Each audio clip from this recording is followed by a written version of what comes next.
nuyu naa leen mbokk yi di rafetlu seen teewaay ci suñu 5e live bi 5e live bi nga xam ni kat tey jii ñu ngi ko dippee ñu ngi ko jagleel Sénégalais yi nga xam ni ñu ngi liggéey ci wàllu secteur informel bi donc 5e live bi tey jii nii dinañ ci ànd ak commerçant bu mag bu nekk Fès donc muy Baye Sidi Ndiaye Baye Sidi Ndiaye moo jiite association bi nga xam ni mooy association bi tudd Union fait la force. donc avant may story dañuy dem Fès fekk fa suñu gan donc suñu gan mooy Baye Sidi Ndiaye Baye Sidi Ndiaye moom moo nekk Fès moo jiite association bi nga xam ni ñu ngi ko dippee Union fait la force. donc comme ni ngeen ko xamee série live bi ñu ngi ko dippee la diaspora résiliente Covid-19 la diaspora résiliente maanaam dañuy xool di càmbar chaque jour xool suñu mbokk sénégalais yi naka la activités yi nga nekk ñu xool naka ngay dundee mbir mi donc ñu ngi woon semaine bi passé ci centre d'appel yi donc tey dañuy ñëw si wàllu secteur informel bi ñu nekk si njënd ak njaay bi ak ñeneen xool ñoom naka la ñuy dundee mbir mi donc je pense que suñu gan teew na comme ni ma la ko waxee woon sànq rek tey ji ñu ngi dalal Baye Sidi Ndiaye nag moom commerçant bu mag la mi ngi féete Fès moom moo jiite association bi nga xam ni ñu ngi koy dippee Union fait la force muy association boo xam ni Fès la nekk mais boo xoolee ñi nekk ci Maroc yëpp la ëmb ñëpp ñuy liggéey ci secteur informel bi nekk Maroc la ëmb donc am nañ actuellement su ma juumul 200 membres ñaar téeméeri nit yu bokk ci association boobu noonu ak ay antennes ils ont des antennes am nañ antennes yi daanaka plus de une dizaine d'antennes ci région bu nekk donc moom aussi ñëw na fii mi ngi ci Maroc fii nii mi ngi Fès depuis plus de 10 ans d'activité mu yàgg aussi loolu ci wàllu import export maanaam njënd ak jaay xam naa sax dañ ci yegg si ci biir waxtaan bi ma leen di fàttali également ni mën ngeen poser seen question ci en commentaire bu ko defee ñu jottali ko suñu invité bu ko defee échange yi am solo maa ngi lay nuyu sëñ Sidi Ndiaye. waaw salaamaaleykum sëriñ Ilimane Sembène ñu ngi lay nuyu di la fay bu baax. waaw di rafetlu vraiment sa invitation. di la sant bu baax di nuyu askanu Sénégal yëpp rawatina nag ñi yeewoo Maroc. ak ci diaspora bi yëpp macha allah. jërëjëf sëñ Sidi ñun tamit kontaan nañ trop ci seex jotaay beeg yow donc comme ni ma ko waxee sànq ci tàmbali bi boo xoolee mbas mi maanaam Covid-19 bi ba mu tàmbalee ba léegi nii wàllu liggéey yu bëri dafa sooxe rawatina yéen ñi nga xam ne yéen nekk si wàllu secteur informel bi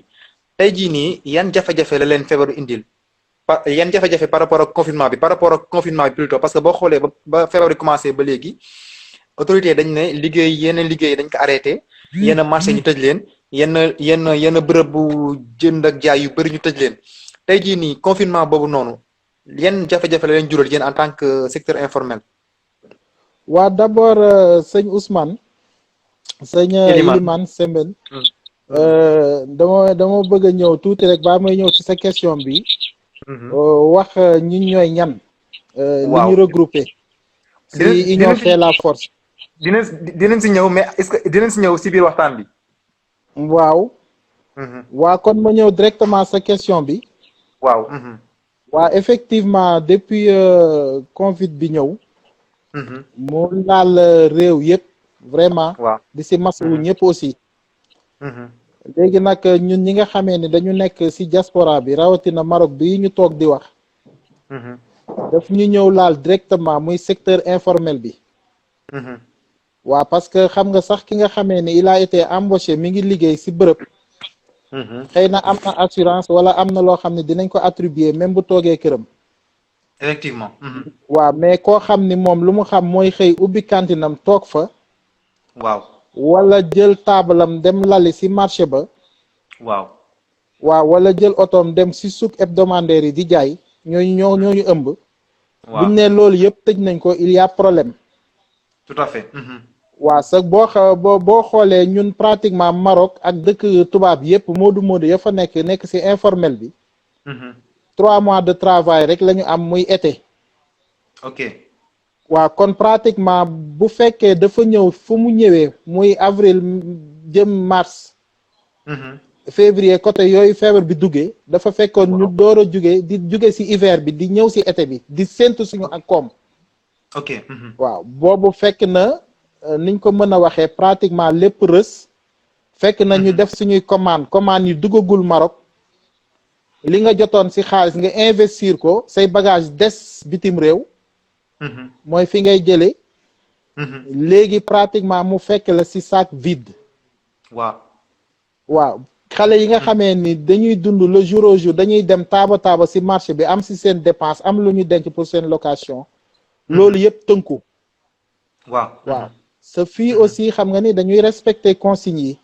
effectivement waaw dañuy respecter consigne bu baax depuis boobu ba léegi ñi ngi ci kër yi dara dugul vraiment xale yi sonn ci ñu ñëpp ñu sonn ci mu touché ñëpp waaw kon daal metti na bu baax ci yéen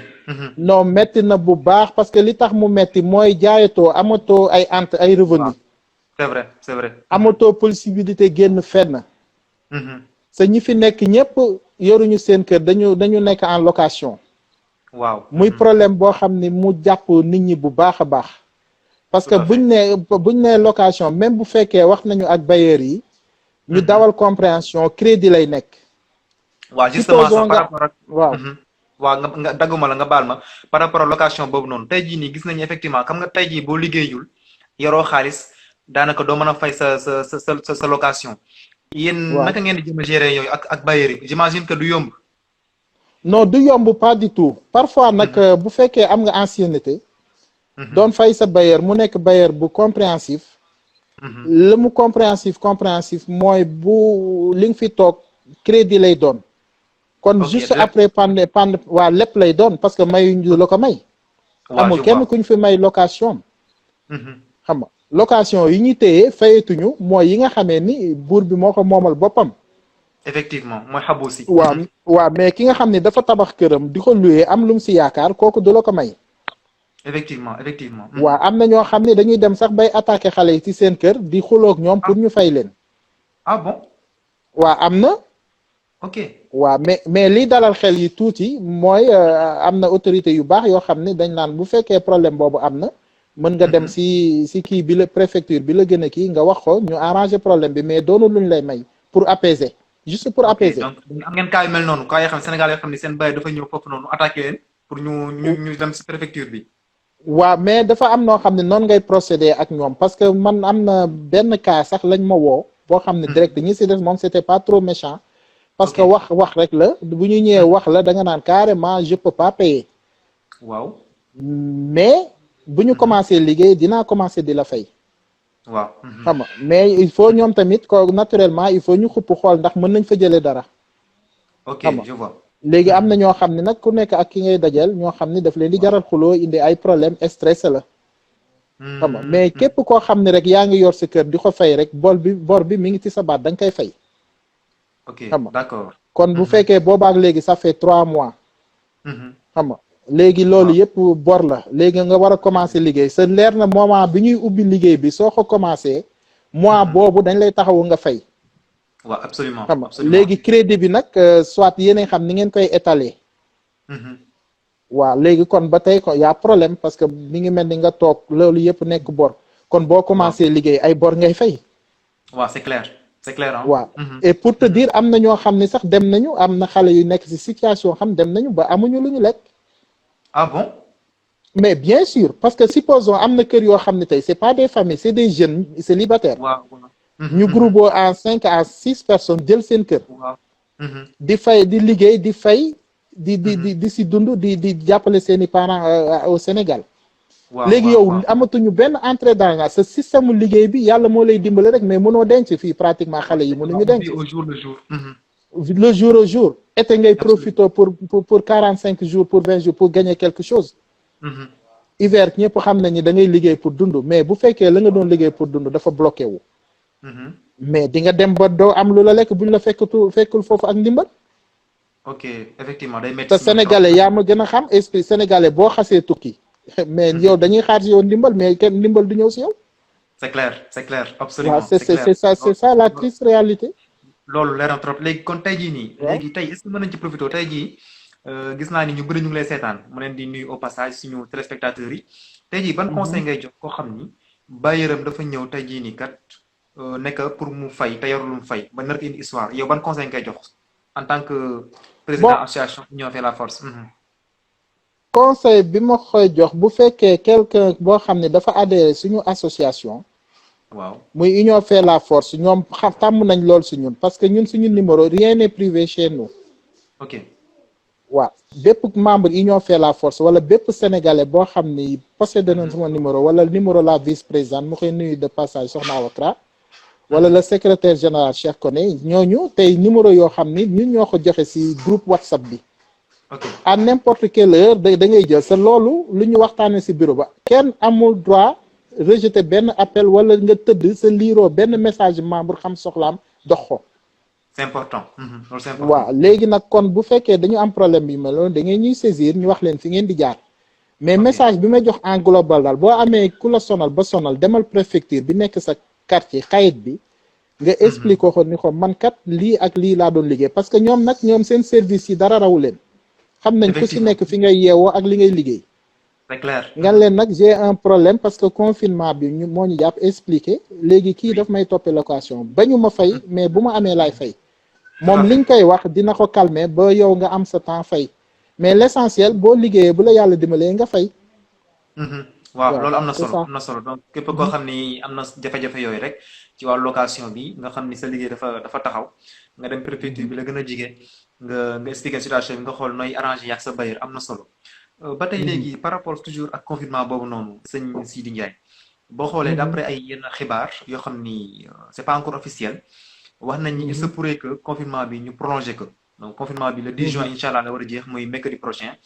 mais d'après ay informations yoo xam jot nañ ko il se pourrait que mën na am ñu prolongé ko de 3 semaines tey jii nii yéen ñi nga xam ni yéen ci secteur informel bi est-ce que loolu day indi benn stress ci yéen wala dafay indi jàqare par rapport ak prolongement boobu noonu yokk bi ñu yokk confinement bi est-ce que du leen xaw a jural yeneen jafe-jafe yu gën a metti également. waaw parce que dina indi stress parce que xam nga booy xaar dara depuis des mois ñu ne la bés sàngam lay jeex ngay yaakaar reprendre sa activité ñu ne la jeexatul dañ koy prolonger y a problème parce que loolu rek doy na stress. tout à fait. waaw léegi déjà boo doon muñ métit xam nga ni di nga muñaat métit boo doon yaakaar métit jeex xam nga ni métit bi ñu prolonger la. xam nga kon stress moom mënul weesu loolu. xam nga mais démb waxtaane nañ ko ak suñu benn collaborateur maa ngi koy nuyu de passage sëñ Ousmane Ba ñu ngi ko doon waxtaan si suñu groupe WhatsApp bi pour calmer les gens parce que tamit li comme ñun dañ fi nekk dañuy wéyee ndigal waaw dañ leen wax ni bu fekkee marché yi xam nga marché yi dina am ay marché yu ubbi wala am foo mën a bokkatu de temps à autre même nii mais problème bi bu fekkee dañ ko prolonger yaa ngi dégg du ñàkk peut-être mu am ay manifestation wala ay révolte wala ngeen demoon lal ñu ni leen bu leen lal dañ leen conseiller buñ leen fekkee foofu ni leen amul leen droit bi loo amul droit demal nga toog sa kër. waaw moo gën a wóor xam nga bëgguñu benn sénégalais buy yeewoo fii ci Maroc soit ngay ànd ak marocain wala ngeen di ànd yéen kese naan yéen a ngi manifester contre ñoom li ñu décidé. effectivement waaw parce que il faut se respecter waaw nit ki da ngay respecter sa bopp parce que mënoo nekk dëkk jàmbur di fa imposer loo xam ni mayuñu ko seeni doom metti na bon mais dañ leen di préparer à ça rek ñu calme xam ni nag borom bi moom dina indi solution parce que nag foofu moom la ñu plafonné quoi incha allah am na solo loolu am na solo ñi nga xam ni dañu dab si waxtaan bi may fàttali ne yéen a ngi seen 5e live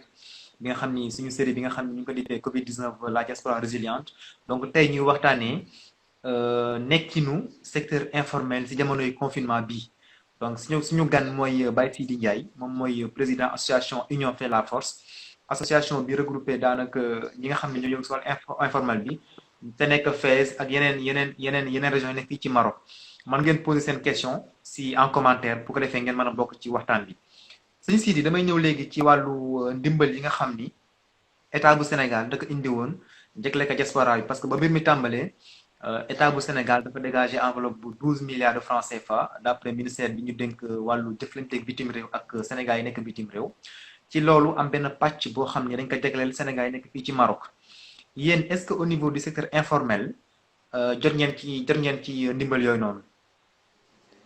waaw secteur informel bi xam nga c'est un peu compliqué dès le début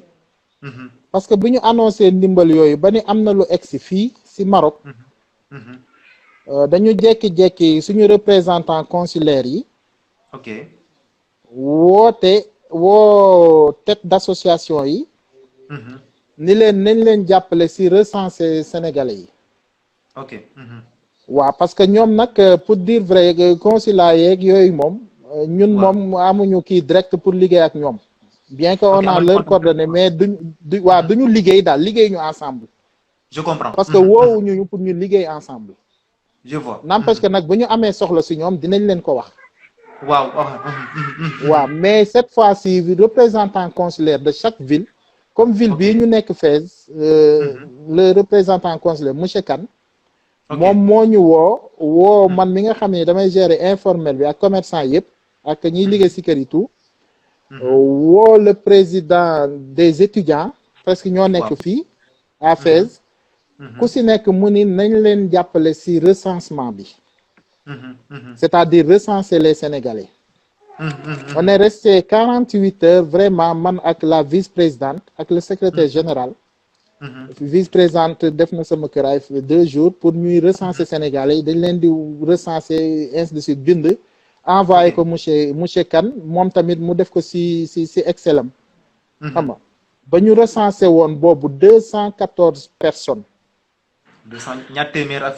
214 personnes waaw fii waaw mais c'est à Fès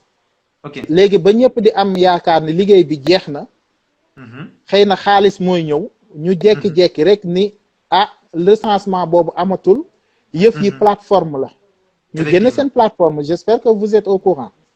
mooy site bi force diaspora force diaspora plateforme déjà boo waxee waxi plateforme wax ay waxi email yow kon sóoroo informel bi parce que boo xamee informel bi ni ñuy dundee effectivement moment boobu sax vraiment suñu membres yi on a des membres yoo xam ils sont très actifs ku si mel ni sëñ Bara Ndiaye de Fès def na ay live def na ay sorties pour expliquer li leen naqari parce que mënuñu concevoir ngeen sóoraale informel bi di leen dugal si ay plateforme ñoo au moment où ñoo xam ne sax jaay nañu seen portable pour dundee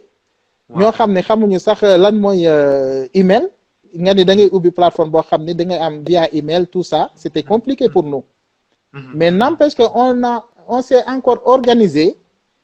parce que union fait la force bien que c'est l'informel mais il y a des qui il y a des intellectuels ñoo xam c'était des opérateurs et tout ils sont là waaw am na ñuy liggéey parce que dafa yaatu léegi am na ñuy liggéey ci centre d'appel xam nga am na des étudiants volontaires et tout mais bi ñu waxee loolu ñu ni léegi on va s'entraider xam nga on va s'entraider comme le mel ni le président des africains étudiants de Fès monsieur Khadim Diokhane kooku bëri na ñoo xam ne moo leen jàppale inscrire leen ku mel ni Awakra ku mel ni le secrétaire général Cheikh Koné ku mel ni monsieur Kane ñun ñëpp dañ si jàpp sot ku mën jàppale sa morom partout on s'appelait ainsi de suite waaw parce que fu ñu la yóbbu dama leen ni léegi fu ñu leen yóbbu rek fexe leen fa dugg ñu góorgóorlu ba def loolu yëpp ba ku nekk inscrire si plateforme ngay xaar bien reçu c'est-à-dire le dossier a été traité absolument waaw bien reçu bi bu ñu la nee bien reçu kay da nga toog di xaar xaalis on est resté encore plusieurs jours sans jot xaalis après nag si lañu commencé di jot ay message ñu ni ku di nga am message yooyu jot ñu ñëpp sax dañ doon xaar message bi WhatsApp si lañ déggaan ni doo ko jot message bi WhatsApp bi bu convite boobu ñu nga xam da nga fa war a defaat dossier bi mais par contre da ngay jot sa SMS ngay jotee message bi par Wafakash waaw ñu bëri sax jot nañu seen message ba le lendemain ba ñu jotee information bi la ñuy door a xool seen SMS gis ni ñoom jotoon nañu message bi si veille bi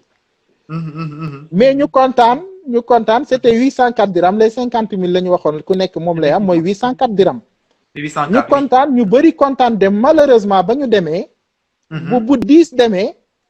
daanaka 7 yëpp dañuy retourner produit ah bon li tax ñuy retourner produit parce que nee nañu cote yi ça passe pas mu nekkaat problème bu metti boo xam ne vraiment parce que tamit li may wax toujours gis na suñu autorité yii dañoo war a liggéey ak association yi liggéey ak société civile bi xam nga parce que tam ñun ñoo xam li xale yi di dund ñun ñoo koy dund ak ñoom ñun ñoo koy dund. tout à fait. waaw c'est pas un diplomate wala un représentant wala un consul qui est dans son bureau boo xam ni coordonné wul ak si suuf buy xam réalité sur le terrain. waaw c'est important. waaw par rapport aux Marocains. ils traitent avec société civile bi. effectivement. Effectivement. Comme man demande yi ma def les 200 c'est moi qui il y en a des autorités qui l'ont fait mais moi j'ai fait quand une dame qui a une association qui maa ngi génn sax ci question mais c'est la bokk j'espère quand une dame boo xam ne dès le début il était avec moi c'était 2 dames qui ont des associations yoo xam ni dañuy couvrir subsahariens yi c'est pas le Sénégalais seul. ok d'accord.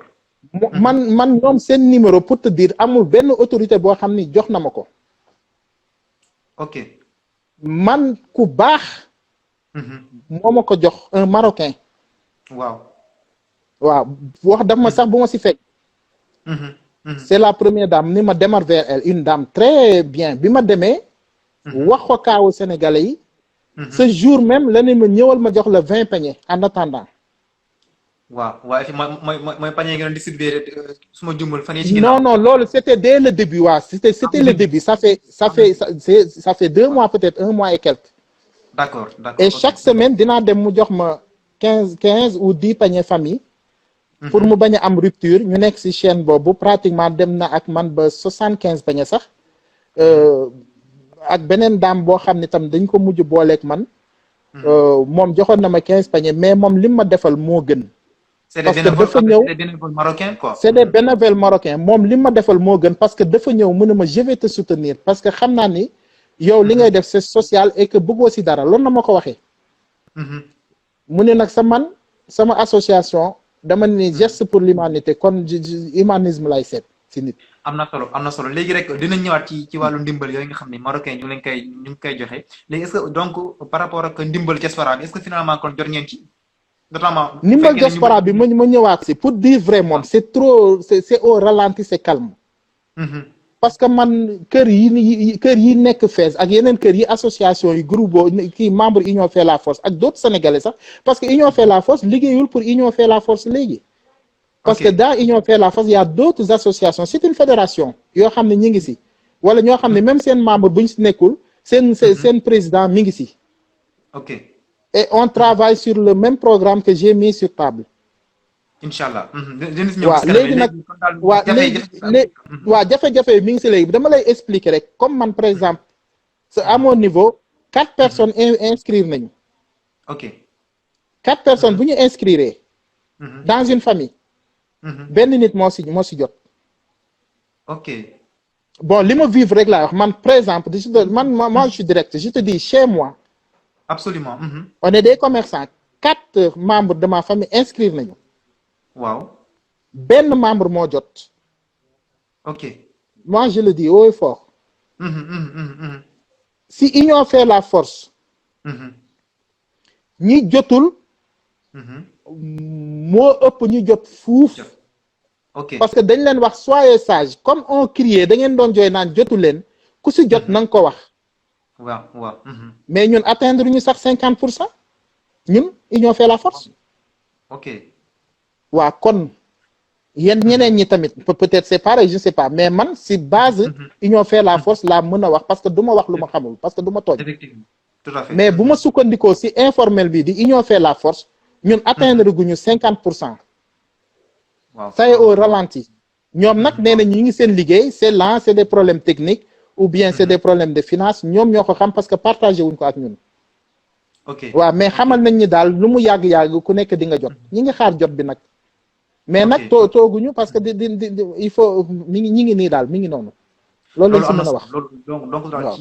ci tënk daal fonds diaspora bi ñu bëri ñi nga xam ne ñu ngi ci association bi donc mu doon ñu nga xam ne ñu ngi Fès ak yeneen régions yi ñu bëri jotuñu si donc booy xayma téeméer boo jël juróom fukki ñoo si jot donc loolu muy moitié bi donc j'espère que autorités yi ñuy déglu wala ñi nga xam ni ñooy liggéey ak ñoom te ñuy déglu nañu jottali message bi par comité boobu nga xam ni mooy gérer fonds bi parce que aussi secteur informel bokk nañ ci ñi gën a sonn ci confinement bi parce que koo xam ni yow tu vis au jour le jour jotoo ci sa liggéey nga yaakaar pour dund ci pour suturoo ci donc fonds yooyu ñëw fi muy yeex par rapport ak démarche yeeg yooyu bu ñu leen ko oyofalee mu gën donc je pense que autorité ñu déglu wala seeni collaborateur nañ ci bàyyi xel may rappeler également ni ma ngeen poser une question également pour bokk ci waxtaan bi sànq ci sa wax par rapport ak seen association bi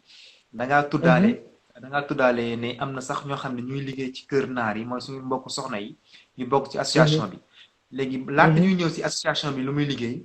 dama bëggoon ñu ñëw ci wàllu loo xam ne ala ak benn point boo xam ne c'est d'actualité mooy benn xabaar boo xam ne dafa wàcc ci Maroc mooy semaine bii passé semaine bii nii ñu ne léegi képp koo xam ne dangay jël koo xam ne day liggéeyal sa kër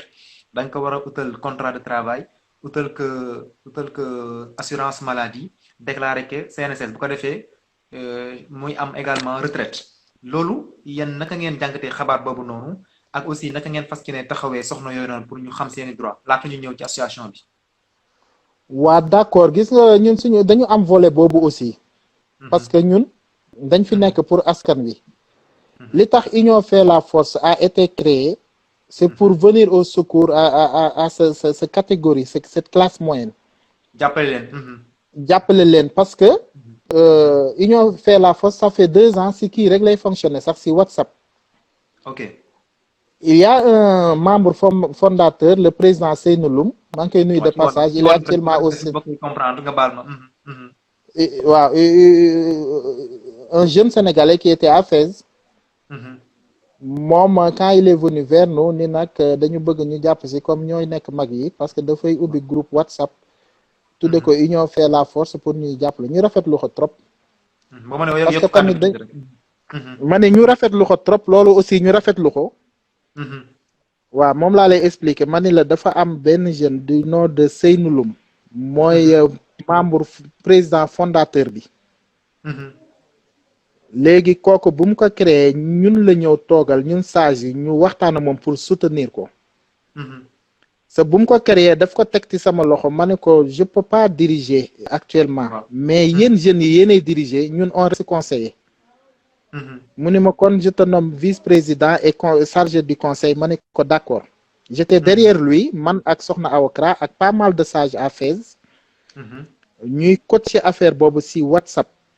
di si régler nag problème suñu bilan bu ñu ko defee da nga naan c'est pas possible parce que régler nañ fi problème yi ñu doon am yëpp bu kenn décédé am na ñu fi décédé ñoo xam ne ñun ñoo leen dajaleel ñu dem am na ñoo xam ne dañu décédé seen yóbbu leen am na ñoo xam ne dañu décédé man mii sama kër la ñuy defee dëj koo xam dafa décédé si riib yi wala kii seen parents yi duñu ñëw ñu fii la ñuy indi corps bi man maay dem ànd ak kii ñu enterré ko après ñu ñëw def ñaan alxuraan bi sama kër xam nga après mu jàll ñu liggéey si loolu am na ñoo xam ne feebaroon nañ fi ñu jël leen en charge côté boobu aussi dama siy remercier le consul parce que man je suis très juste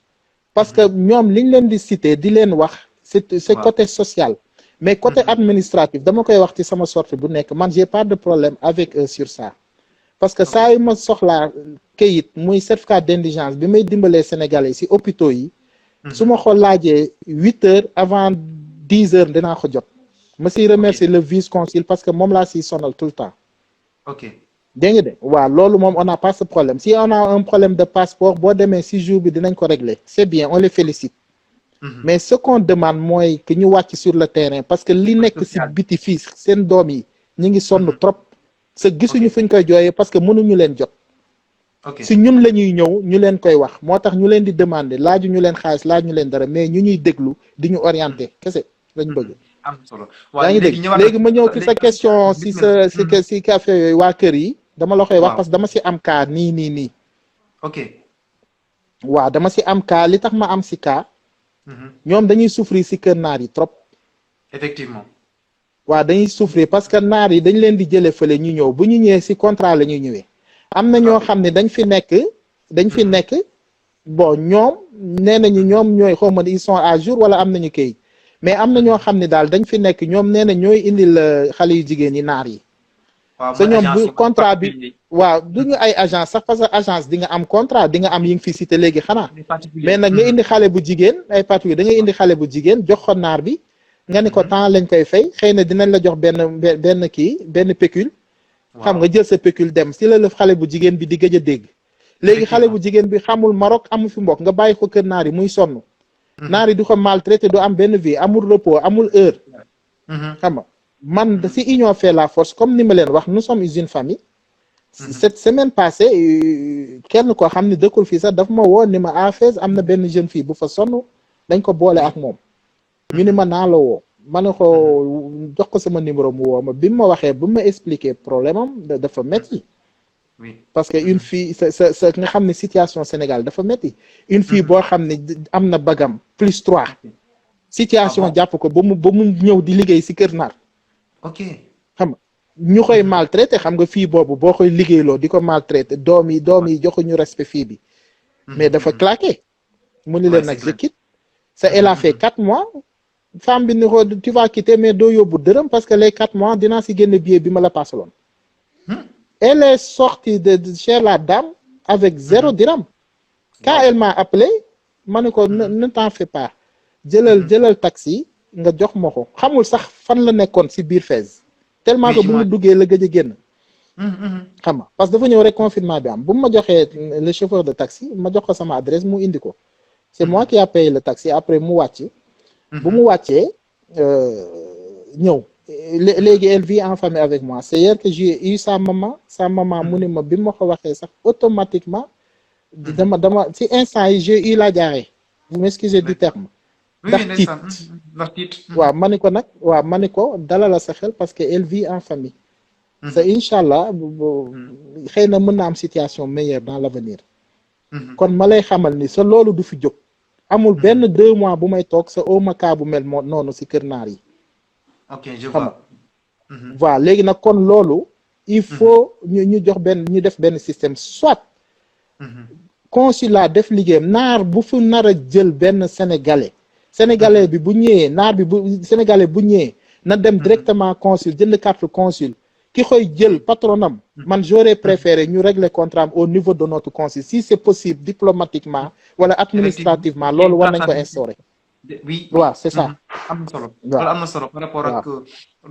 dina baax aussi yéen aussi en tant que association Union fait la force ngeen informer Sénégal yi nekk kër naa ne leen léegi am ngeen droit yooyu noonu képp ku leen employé war na leen cotiser CNSS war ngeen am ay congé war ngeen noppalu am lépp parce que loi bi loolu la wax lii donc c'est important également ngeen xamal leen xibaar yooyu noonu en tant que association donc par rapport ak association bi ba léegi est-ce que mën nga ñëw ci lan moo waral création association bi ak lan mooy seeni objectif waa association bi comme ni ma la wax rek dañuy nuyu de passage di ko ñaanal le président Seyni parce que ñun ñëpp ku si nekk yaa ngi doon def social ci sa côté yaa ngi doon dimbali à ta façon mais le fait de regrouper le Sénégal yombul woon mais il a eu quand même le courage créer groupe WhatsApp boobu dajale ñu fa ñuy liggéey comme ni ma la wax sànq léegi nag yàlla dafa def moom depuis daaw mi ngi Sénégal léegi bu mu nekkee Sénégal association bi commencé sooxe parce que bon dundatul woon wala attente yi tam dafa comme nit ñi commencé lâcher parce que même système bi la alors moi j'ai fait des réunions pour dajale Sénégalais mais personne ne voulait laisser ses activités pour ñëw naan yaa ngi si association parce que esprit sénégalais non du ma bàyyi sama table wala du ma bàyyi sama boutique pour dem si association il faut que ça s'arrête xam nañ ne mbooloo mooy doole sa pour mbooloo foog nga ñu joxante loxo esprit boobu il faut d'abord mu dañ si Sénégalais yi xam nga parce que li nga xamee ne nangoo dem dox ko sa buñ ko doxee nga dem consommer ko war nga am ngor ak courage di ànd ak si ñu koy dox xam nga il faut nag Sénégalais dañu nakaree jiite il faut ñu def lavage de cerveau pour ñu am li ñu bëgg c'est important xam nga waaw léegi nag ñoom bi mu créé loolu ba pare moom bi yàlla defee mu ne Sénégal ma ñu def réunion def nañ plusieurs réunions ok pour ñu dox les papiers parce que fii nag mënoo fi def dara sans papier tout à fait absolument ba réduire ko à 7 personnes pour ñuy daje chaque semaine pour dox papier yi ñu dem ba 7 personnes yi sax doo gis kenn mais vraiment léegi finalement la vice-présidente actuelle ak ndeysaan une maman dama koy nuyu de passage soxna Rokeya une maman Teresa qui est là pour la maman des Sénégal aussi këram sax lañ doon dem parce que moo nekk ci centre ville bi alors ñi siy waxtaan ma ni léegi xam ce qu'il faut faire mooy yow secrétaire général la vice-présidente comme yéen vous êtes trop actif léegi bàyyi ñu dox en huis clos duñ si waxati ñuy yéeg di wàcc ba ñu attribuer ñu salle waaw di yéeg di wàcc ba suñu demande ñu accepté ko pour ñu tenir suñu assemblée générale ok ñu tenir ko nag le 13 mars ce veille biñ koy tenir veille boobu la ñu annoncé si zawiya bi dañ koy tëj parce que y avait une sénégalaise d'origine une française d'origine sénégalaise oui bu njëkk a indi Covid bi fi à Fès oui je me rappelle ñu paniqué parce que loolu mënoon na tax ñu annuler ndaje bi assemblée générale boo xam ne des années ñu ngi koy wër waaw on était trop stressé la veille même li yàlla di dogal on a pu le tenir ñu tenir ko ba def suñuy papier et tout war ko déposer confinement bi ñëw ñu ni après confinement waaw yaa ngi dégg mais nag yàlla nag moom moo décidé parce que moo décidé ni moment boobu union fait la force dina tegu ci sama loxo parce que moment boobu xam naa ni bon yàlla rek moo xam daal li teg mo sama loxo parce que li tax mu lekk ko teg ko sama loxo en plein confinement xëy na namoon na si am na lu mu si namoon daal waaw namoon na si defi waaw incha allah macha allah ça s'est passé comme ça association bi ñan ñoo ko séqal ñan ñooy seeni membre ñan ñoo si bokk association membre la majeure partie ñi si ëpp c'est des commerçants ok waaw am na ñoo xam ne ñi ngi fii ak seen place am na ñoo xam ne c'est des GP comme soxna Nabou Gueye elle est GP waaw elle est à Fès ba pare elle est fait du commerce xam nga comme soxna la vice-présidente waaw elle fait du transfert voilà soxna Seynabou Gueye ku mel ni soxna Awakra moom tam elle fait du transfert et elle est commerçante aussi il y en a d'autres ba pare association bi ñu ko ëmb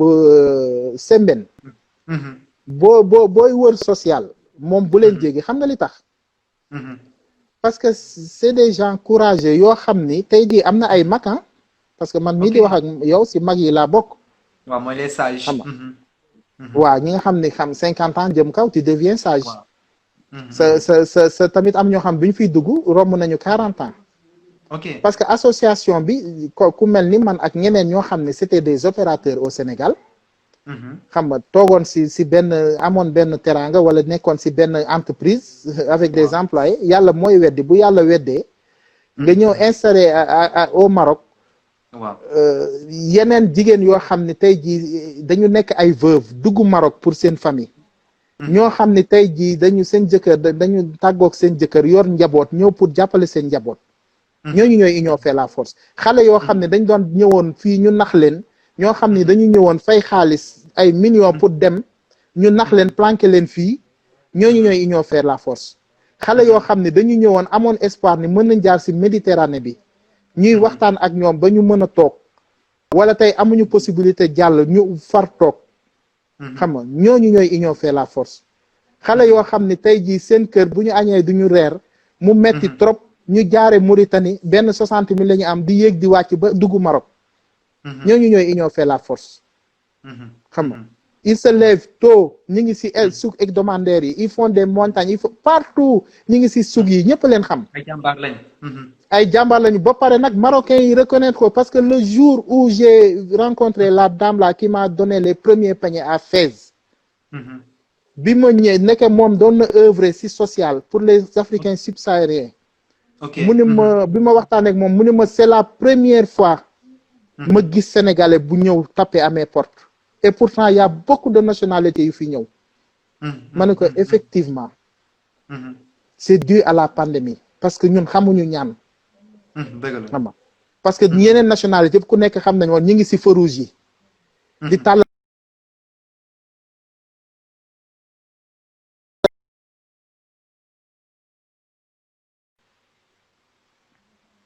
bismillah nga baal ma yeggali bismillah waaw bu même sénégalais bu dee ñaari daal la yor wala ñaari tàngal la yor sax dina ko def ba mu nekk sutura sa moom mu koy jaay di dunde effectivement mais ñooñu bu ñu nekkee si dëkk bi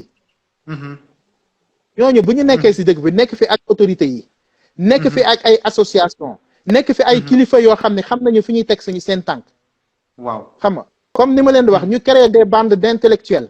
wala créer des bandes de centre d'appel wala je sais pas quoi et ñoom ils sont en reste, ils se sont toujours sentis en reste. Dañu mës a jàpp seen bopp ñu beddi, dañu mës a jàpp seen bopp ñoo xam ne kenn boole woo leen si dara, dañu mës a jàpp seen bopp ne dañ leen jàppee ay ignorants. ok. loolu nag moo indi révolution bi ba Union fait la force taxaw. ñaata membre ngeen association bi. membre actif c'est 200 membres waxuma la nag ñi nga xam ni. ñoom c'est des associations yoo xam ne comme MECNES. am na association MECNES. am na association OUJDA ñoo xam ne leur tête sont sans Union fait la force. ok kon mënu boo ko estimer sax day dem jusqu'à 500 jëm kaw. donc waaw 500 jëm kaw loolu c'est un chiffre important. waaw waaw parce que tey on a dans chaque ville on a des représentants à Casa, on a des représentants je vais le citer Sokhna Lawbe à Casa, elle est représentante. Sokhna Fat Badiane à Rabat, elle est représentante ñëpp xam nañ ko. xam nga ku mel ni Sokhna Maymouna Ciss elle est à Wozen, ku mel ni Babacar Ndoye il est à Tétouane ah. ku mel ni Seydina Omar Fall ak Djili Bagdad ils sont à Meknes. ku mel ni Doudou il est à Layine, ku mel ni Khadim il est à Dakhla. Ah ku mel ni Ousmane Nione il est à Oujda. non fu nekk am nañ fa dara. ba pare Union fait la force, il y a un groupe des représentants. pour dispatcher ouais, il y a un groupe c'est formé en groupe, il y a un groupe bureau. waaw mooy bureau bu mag bi. am na bureau social dirigé par ma koy nuyu de passage par Ousmane Nione de Oujda, le représentant consulaire, et le président de ASMO mooy les Sénégalais oriental de Oujda. ok. moom moo yor social bi. di am na bureau boo xam si ça regroupe les représentants. waaw représentants yooyu tey lépp loo xam ne xalaat nañ ko bëgg association bëgg ko Sénégalais yi doxee dañ koy waxtaane ñoom ñu génne ko coaché ko seeni membre ñi ñu jiite ci ville yi. kon ñun dañu organiser wu. léegi nag ñooñu nga xamee ni ñoo fi nekkoon tey jii nekk ci situation boobu ñun suñu projet man bi ma ko jëlee. daguma la nga baal ma rek ma rappeler la bu ko defee son bi gën a leer.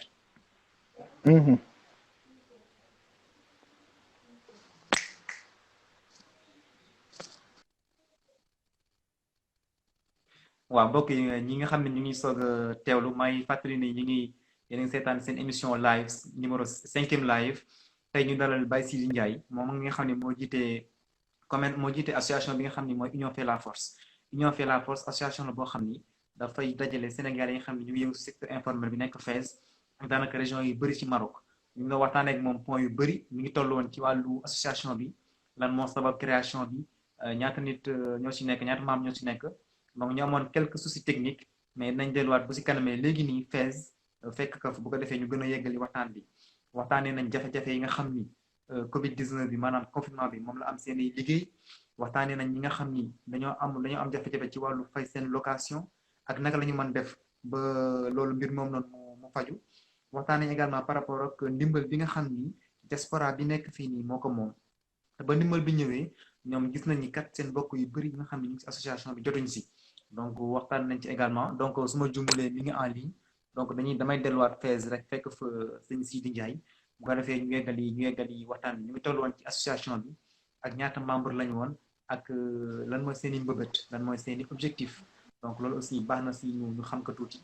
donc je pense que sëñ Sidy Ndiaye mi ngi ci waxtaan bi donc bu ñu taxiloo tuuti rek dinañ demaat Fès bismillah sëñ Sidy. waaw bismillah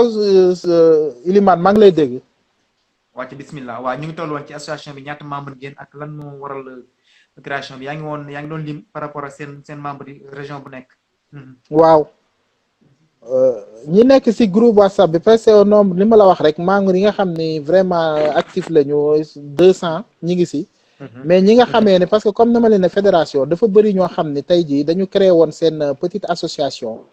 bon ñun waa ci civil yi ñooñu dañu adhéré. mais adhésion bi seeni tête ñoom ñoo adhéré pour ñu mën a profiter liggéey ensemble si benn programme xam nga man nag bi ma jotee affaire dafa tombé confinement bi pratiquement moo xaw a yàq suñu programme mais ba tey ñi ngi si parce que li tax ñi ngi si ñun suñu ittee fu mu nekk ni comment ni ñuy def ba dund la ñuy wax. dëgg la. waaw mais comme ñun fee xaalis lañ ñu dikk autorités yi c'est am na lenteur. c'est ñun ñoom avant ñu ñuy dikk xaalis sax j'ai eu l'idée de frapper les portes. Demander parce que moi je me renseigne demander association yi nga xam ne ils sont là pour les Africains subsahariens. xam nga je l'ai fait nag seul. sans l'aide d'aucun responsable. ok sénégalais. bi may dem si kii fii laay waxee ñëpp di dégg bi may dem si association marocaine yi. je partais seul avec ma vice-présidente. ok waaw parce que ñun suñu secrétaire déjà il travaille si dafay liggéey. il n'est pas un commerçant c'est un fonctionnaire. d'accord. bon alors ñun man ak madame la vice-présidente soxna Awa ñun ñoo nekk sur le terrain. à risque nag à péril parce que boobu feebar bi ñëpp jaaxle nañ. effectivement. bon mais comme ñun dañu def responsabilité c'est suñu slogan mooy. responsabilité bu ñu la joxee même bu ñu la fayul. boo xasee ni wii rek dafay am loo xam ni dafay dox sa diggante ak sa borom parce que yaa ko engagé. tout à fait. waaw c'est ça léegi nag si lañ doon dox ba taseeg dame boobu ma lay wax ñu koy wax Khadija. une marocaine boo xam ne bénévole la la wax. effectivement mu ñuy jàppale si peñe chaque semaine mu ñuy jàppale si ay peñe. ok ba noonu ñuy tasewaat beneen dame madame Widat. tey elle était là avec moi. moo ma xaw a retardé. parce que dañ doon tenir benn réunion ensemble pour def suñu rapport. waaw parce que moom daf ma aider si beneen fànn bu ma gën a soxla. ok comme moom dafa am elle est influente parce que dafa yàgg ci association di liggéey sax ak des ONG internationales. ONG ok. waaw pour aider les subsahariens. waaw. c'est je lui ai dama ko jox sama programme parce que man je travaille avec un programme précis muy développement social d'abord parce que on a depuis 2 ans ñu ngi dox ci social cette fois-ci je m'appuie sur le développement. ok. xam nga ma ne ko nag mbooloo mii ma yor c'est l'informel mais je veux leur faire passer de l'informel à formel. parce que Maroc nag maanaam tey jii ñi nga xam ne dañoo nekk ci association bi ñu am seen i këyit mën a doxal seen i mbir. waaw parce que Maroc dañ fi commencé di jëlee seen politique c'est dafay jeex surtout après pandémie dañ fi bëggatuñu kuy taxawaalu di ambulant. dañu bëgg chacun soit entrepreneur. waaw c'est important. yaa ngi comprendre ils ont mis des programmes ils ont cherché des banques étatiques pour les accompagner. alors y en a des gens qui sont là qui savent ça et que duñ ko partager ak malheureusement cette jeunesse. et eux-mêmes qui s'en profitent hein. ok. waaw alors loolu nag c'est moi qui a mis ma main ma ni loolu dafay jeex. waaw ñu formaliser wu. waaw ñu formaliser wu. mais comme ku nekk ak li nga moom man nekkul sama domaine. tout à fait. bon may nuyu de passage nag ki ñu siy jàppale bu baax. muy Ousmane Ba de Nador. moom tam membre actif di liggéey ak ONG di jàppale ñu bëri si xam-xam trop macha allah. on l'a pris comme consultant. ok. mu adhéré ci groupe bi adhéré ci groupe des représentants. ma ne ko nag suñu programme lii la. première chose. mooy ñii dañu war a jóge de l'informel à la formelle. se formaliser. ñu xool ni bu ñu jaaree fële centre d'investissement régional. lañ fay wax yépp xaalis lay doon parce que fii nga pour nga créer sa entreprise boo jaaree ci comptable tu vas dépenser 5000 dirhams. fii moom xale yi parewuñu pour def ko lool parce que amuñu ko. effectivement. bon on a eu l'idée pour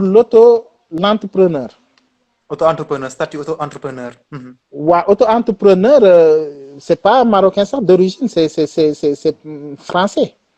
parce que français yi ñoo tegoon loolu mais marocains yi moom xam nga dañuy copier lu bari. waaw dañ ko adapté au contexte local. waaw biñ ko adopté. vraiment le roi def ci discours xam nga demander à ce que ñu jàppale leen ci bu baax. il y a des banques comme la banque populaire. poste bi la poste waaw la poste je vais le dire parce que ñëpp profité ci banque populaire poste Attijari Wafa. bon benn bi BMC mais BMC leeruma parce que doxuma si ñoom mais j'ai été à la banque populaire. waaw si nañu wax banque yu bëri na si dëkk bi rek ñu ngi jàppale. waaw mais dafa am banque yoo xam ni banque par exemple ma banque yoo xam ne dañ leen ne carrément ñoom accompagne projet yi mais y a des banques désignées. parce que ils travaillent comme ça ñoom bu ñu tegee benn projet dañuy désigner quelques banques. banque mën nañu wax banque étatique ñu porte projet jàppale si état bi. teg condition yoo xam ni du jaaxal nit ñi. waaw alors notre problème c'était de demander est-ce que c'est valable pour les Sénégalais aussi les étrangers. Effectivement on remercie Ousmane Ba quand il est venu vers nous. mu jox ñu éléments yëpp gëmloo ñu suñu bopp xam ni li c'est possible xam ni tamit fii ak fii ngay jaar et que c'est valable pour les étrangers. ok. On a tenu des réunions malgré notre stress malgré suñu confinement. On tenait des réunions pour ça. Et alhamdulillah vendredi passé on a eu dans l'Union fait la force notre premier entrepreneur machallah du nom de Djili parce que moom il a eu le courage vraiment daw dem directement parce que déjà dafa domicilié woon si banque yooyu nga xam ni ñoom ñooy suivre projet yi alors bu waaw léegi parce que confinement lañu nekk mais ils ont accepté le dossier bu ñu accepté le dossier waaw ñu ne ko nag 20 jours bu ñu nee confinement c'est fini 20 jours après tu viens prendre ta carte d'entrepreneur. ok ba pare avantage yi am na parce que non seulement di nga am sa facture parce que facture da nga koy tirer après di nga am sa cachet xam nga ba boo jaayee nit nga mën a def cachet xam nga di nga mën a jënd sa marchandise ainsi de suite après nag banque bi selon ni ngay verser ak ni ngay liggéey ak ñoom peut-être mën un jour tu ñu ni la écoute léegi sa commerce lii ak lii la bon on peut t'appuyer sur ça tu peux des possibilités de crédit ça et ça bon ça c'est autre chose xam naa du xaj lépp ci émission bi mais loolu la daal kon ñun loolu la ñu nekk di dox ci xale yi. waaw am na solo jóge ci jóge ci informel dem ci formel bi donc projet boobu je pense que projet bu am solo la. waaw donc est-ce que aussi par rapport ak projet boobu noonu léegi sànq da nga wax ci projet est-ce que am ngeen accompagnement autorités yi côté administratif. maanaam consul wala représentant consul foofu noonu pour mu gën a yombal mbir yi. non parce que non il faut le dire nous sommes pas des Sénégalais nous. parce que d'autant plus que boo ñëwee ci dëkk non nekk ñu Sénégalais. Sénégalais d'origine non Sénégalais d'origine lañu. ah ok d'accord. mais parce que boo nekkee ci dëkk ba ñu jox la carte de séjour. surtout les séjours yi nga xam ni c'est le roi en personne qui a donné des avis favorables. waaw léegi boo bénéficier de ces avis favorables ñu ni la telle chose et concerne na doomu dëkk bi concerne na képp ku fi am séjour. mais loolu xam nga ni état amu si loxo. effectivement. état lan la siy wutati. yoo koy autorité marocaine yi nga kii loolu la Sénégal yi nag moo des ci seen bopp. gis nga boo nekkee ci dëkk ba téléphone. dama leen koy wax. xanaa lii sax moo tax ñuy wax waxi état mais man sama programme waxi état waxuma ko fii Sénégal. bien que nag je les respecte ñoom ñooy suñuy njiit. mais dama leen ni man bi ma quitté Sénégal di fa jéem sa dara sottiwul. ak yéen ñi quitté Sénégal dara sotteetu fa war a lépp yàqu na ba ngeen dugg Maroc. il faut s'adapter ci régime mu dëkk bi. fexe leen ngeen am seen séjour ku ci am séjour xam say droit mais loolu la xam nga ñun ñoo parewul. li tax ñun ñoo parewul. xam nga man démb maa ngi séddale ay dons bërki démb 215 paniers. waaw loolu sax wala justement ñu aborder question boobu noonu laata ñuy waaj tàggu est-ce que mën nga ñëw ci ndimbal yi parce que am na ndimbal yoo xam ni autorité marocaine yi ne foofu noonu ñoom ñu ngi leen koy dimbali démb jox nañ leen suma jumal bërki démb 215 paniers léegi est-ce que mën nga ñëw wax ñun par rapport ak jàppale boobu noonu yi nga xam ne autorité marocaine yi ñu ngi leen si jàppale ci wàllu confinement bi. waaw moom laa lay wax rek xam nga ay association ñoo doon jàppale mais dafa am ku baax xam nga da ngay tasee ku baax. moom mu yor association xam fi mu jaar moo ma woo ñu nekk à table mu ni ma Baye Sidi comme yow ñi mbooloo bi nga jiitee dañu nekk dans le besoin c'est l'informel. da ngay def demande adresse ko wilaya bi de Fès. waaw. je vais t'appuyer ma koy nuyu de passage madame Widat xam nga mu wax ma ko ma daal di def demande bi envoyé ko moom mu jël ko xam naa envoyé ko foofu ci email mu ne ma n'empêche que jëlal copie bi nga dem ci bureau d'ordre nga déposer ko tu les as dit c'est à mon nom. Moi quand j'ai fait la demande je l'ai pas fait ak benn autorité je l'ai fait au nom de Baye Sidi responsable dama waxuma sax président union fait la force parce que dama man xam naa fi may teg sama temps dama leen responsable de la communauté sénégalaise parce que mënuma fa dem naan union fait la force te union fait la force amagul kayit. Effectivement, tu parles de manière générale, absolument. waaw d'une manière générale et bi ma doon dem di dem ci association yi uniquement turu marchand yi ambulant yi laa doon yóbbu ñu may jox ma leen koy séddale benn yoon laa ci mës a jël 5 paniers jox ko le président des étudiants non boursiers mu séddale ko quelques familles. mais bi liy taxawee ma xam ne wilaya la mën na am doole c'est là où j'ai saisi monsieur Kane le représentant consulaire du consulat ni ko nag waaw ni ko j'ai besoin de la liste bi nga xamee ni moom lañ doon recenser pour aide Sénégal yi qui fait 214 personnes ma déposé ko j'ai pris cette liste ma déposé ko ñu retourné waat ma liste bi ni ma c'est sans adresse on a passé une nuit man ak le secrétaire général ak avocat chargé suñu téléphone crédit di woo nit ñi pour jël adresse yi parce que j'avais que 24 heures pour remettre la liste sinon c'est fini ma def loolu bi ma ko defee ñu dugalaat ko mu jàll ñu toog di xaar résultat bi ñuy xaar résultat bon le représentant consulaire tam à son niveau mi ngi doon def ay démarches am bon déposé na woon na tamit liste am na benn liste bu mu doon wax ni déposé woon na ko ba de 74 personnes bon léegi bi ñu defee noonu man dama toog rek parce que nag man maa ngi door a yor association maa ngi door a dugganteeg autorités yi xamuñu ma waaw dama toog rek benn numéro woote je nekkul sama répertoire mu ni ma c'est vous monsieur Baye Sidi ma ne ko waaw mu ni ma c'est de la wilaya c'est toi qui avais fait une demande pour la communauté sénégalaise ma ne ko oui mu ni ma waa tu passes parce que on doit dañu waroon nu mu tuddati dañuy finir formalité yi après ñu attribuer leen les 215 paniers yaa ngi dégg mais le problème est que daf ma ni ndax mën ngeen ko transporter 215 paniers ndax vous avez un dépôt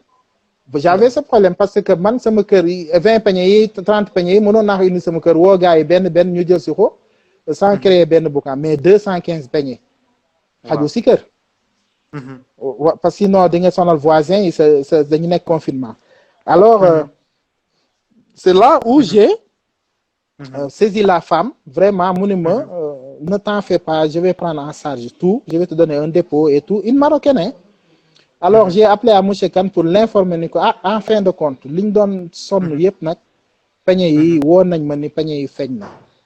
waaw alors c'est dans la nuit pour te dire marocain yi ni ñuy toppatoo Sénégal moi je ne suis rien je suis que Baye Sidi de l'union fait la force.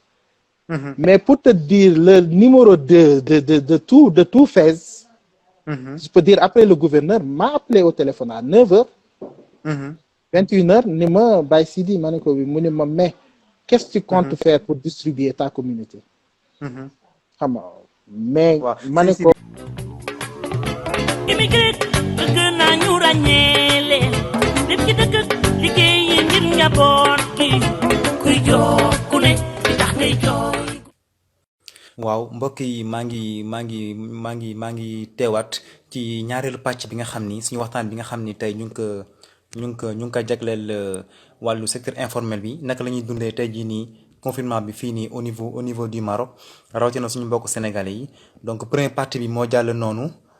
léegi dinañu entamer ñaareelu partie bi ak ki nga xam ne mooy Baye Sidi donc Baye Sidi comme ni nga waxee sànq rek moom moo jiite sénégalais yi nga xam ni ñoo nekk ci association bi nga xam ni union fait la force la mooy association boo xam ni secteur informel bi la jiite ñi nekk Fès ak région yu bëri ci wàllu Maroc donc ñu ngi doon wax par rapport ak jafe-jafe yi ñu leen amal ci wàllu confinement bi ñoom en tant que commerçant ak aussi fonds diaspora bi naka lañ koy doon distribuer ñu ngi toll woon ci point bi nga xam ni ñu ngi doon waxtaanee ndimbal yi nga xam ni autorité marocaine yi nekk foofu noonu Fès ñu ngi ko doon jàppale wàllu Sénégal yi nekk foofu noonu xam naa bu ci kanamee tuuti na dugaat bu ko defee ñu yeggali waxtaan bi ci deuxième partie bi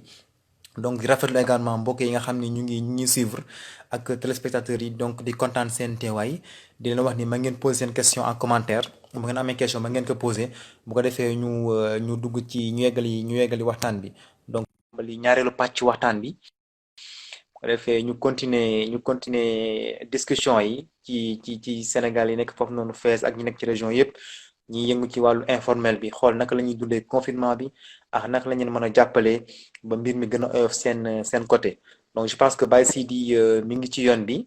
dinañ dem léegi fekki ka Fès yeggali waxtaan bu am solo bi nga xam ni ñu ngi waxtaan moom boobu ba léegi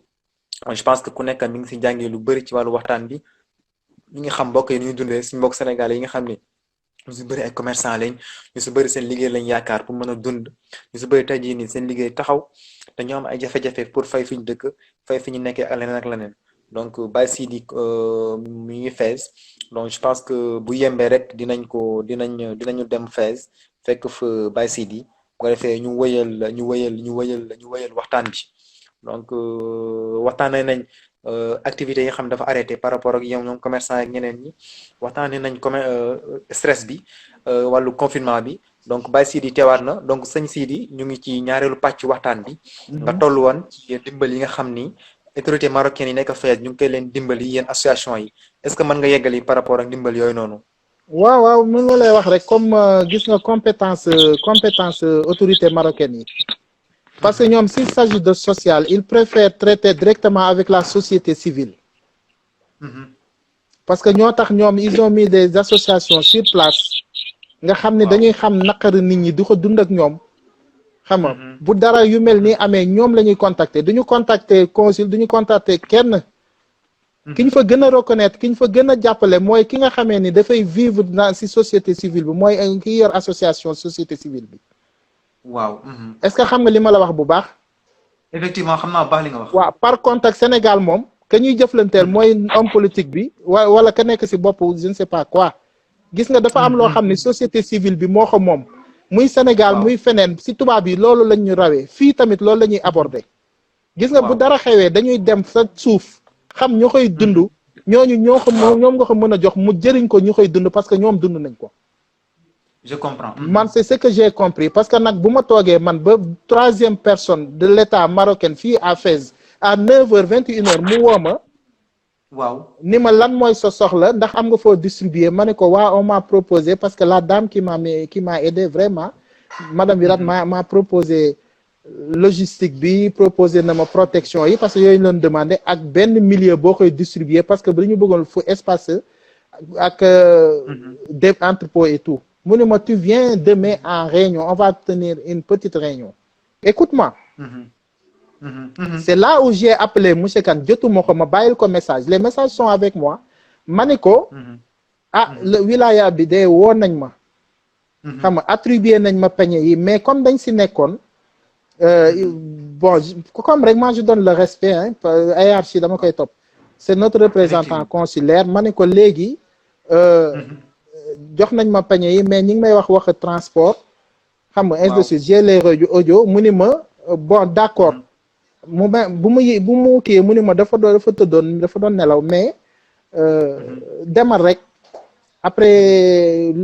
on nga rendre ma compte finalement après mu ni ma léegi nañ fa tase yàlla def man ànd ak sama vice présidente ak moom ñu dem fa bi ñu demee alors mais vraiment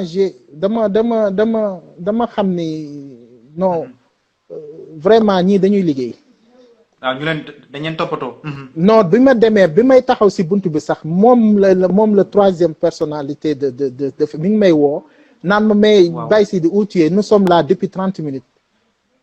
sa boobu fekk na ñun ñu nekk si buntu bi 30 minutes aussi di xaar monsieur Kane man ak la vice-présidente alors bu mu ñëwee ñu dem mais bi ma demee à son bureau mais il a convoqué tous les bachas de Fès bacha mooy préfet lui c'est le secrétaire général du gouverneur mais bacha Fès yëpp mooy maanaam gox-goxu Fès yi ñi leen ëmb les préfets Dagdal de Bensouda tout ça mu woo leen ñu ñëw toog on est là mu ni ma alors on s'est présenté le représentant consulaire ma vice-présidente et tout alors mu ni nag qu'est-ce que vous voulez, comment vous voulez. waaw da mooy seen i mbëbët. waaw ku si nekk yaa ngi yor sa bic ak sa feuille. C'est ça qu'on a besoin de nos états nous. xam nga waaw mu ni ñu bu mu ko waxee. ñu wax transport mais am na ku ko jël en charge mu ni non. benn préfet bi nga xamee ni moo ëmb lu bari moo ni ñu nit ñi fan la ñu dëkk ma ne ko nit ñi moom dëkk nañ fu ne si Fès. waaw catu gox bu nekk sénégalais dëkk na fa. mu ne ma comme man maa nekk préfet central bi. yaa ngi comprendre mu ne ma kon je prends tout en charge. xam nga mu ni ma man maay dem mu ni ma bon bi ça y est à ton nom. xam nga parce que man si sama séjour lañ ko enregistré. xam nga bien que sa maa ngi leen naan sama séjour sax dafa nekk à terme si biir confinement bi ñu ne ma c'est pas un problème. mu ni ma demal nga toog sa kër moi je me charge moom moo dem ànd ak équipe am ñu jël affaire yi en camion. ok yóbbu ko si entrepôt stade bi jox ma stade bi stade Assane 2 woowaat ma téléphone man ak avocat boobu ñi ngi sama kër ñu dem bi ñu demee mu ne ma tu me trouves dans 15 minutes ñu jël taxi dem bi ñu demee fa lañ ko fet ak équipe bi ñu décharger lépp devant nous compter lépp devant nous jox ñu bureau 215 peñe yi jox ñu bureau jox ñu lépp. ok yaa ngi comprendre. ma téléphoné waat monsieur Kane wax ko mu ni ban heure ngeen bëgg ko ma ne ko à 9h. ñu def lépp moom moo taal otoom ñu génn pour jël taxi mu ni moom vous êtes véhiculé ma ne ko non on prend le taxi. pour te dire le préfet. moo ñu dugal man ak soxna Awakra. indi ma sama kër si otoom. damay wax rek parce que il faut ñuy wax comment on vit ici. waaw pour mu leer. pour mu leer alors. mu déposé suñu kër le lendemain. on est allé avec monsieur Kane c'est notre représentant ñu jaar ci kii bi ci la ñu jaar ci distribution vraiment ça s'est très bien passé on a tout fait xam nga alhamdulilah ñëpp jot nañu xam nga am na ay retardataires ça nous restait 7 paniers que j'ai amené chez moi xam nga depuis démb ba léegi par benn dinañ ñëw jël sànq rek bi ci desoon am na ku ko ñëw jël ci ñu ci sant yàlla bu baax di sant tam sa majesté ak kii bi ça s'est passé comme ça la distribution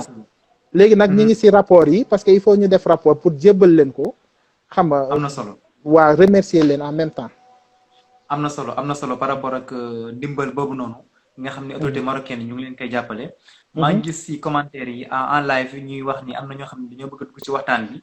pour ma accepter leen ma leen wax ni ba léegi maa ngi xool demande yi donc maa ngi leen accepter donc képp ku bëgg a dugg rek mën nga yónnee sa demande ñi nga xam ne également ay mën nañu ngi ci Instagram bi rek ku ma ci yónnee demande rek naa accepté donc maa ngi xool demande yi sànq ba léegi ci sama tableau bii nii donc képp ku dugg rek man dinaa accepté bu ko defee nga mën a wax nga mën a dugg ci waxtaan bi incha allah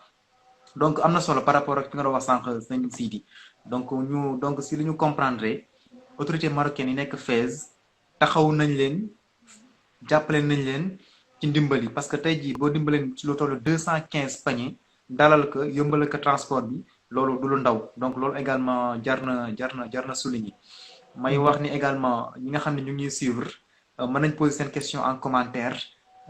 bu ko defee ñu mën ko jotali suñu mbokk mii di Baye Sidi Ndiaye muy président association Union fait la force mi nga xam ni moo ëmb secteur informel bi nga xam ne moo nekk Fès ak yeneen régions yi nekk fii ci Maroc donc ñu taxaw pour jàppale suñu mbokk sénégalais yi rawatina ñi nga xam ni ñoo nekk ci wàllu informel bi commerçant yeeg ñeneen ak ñeneen donc ñu toll woon sànq ci ndimbal yi nga xam ni autorité marocaine ñu leen koy jàppale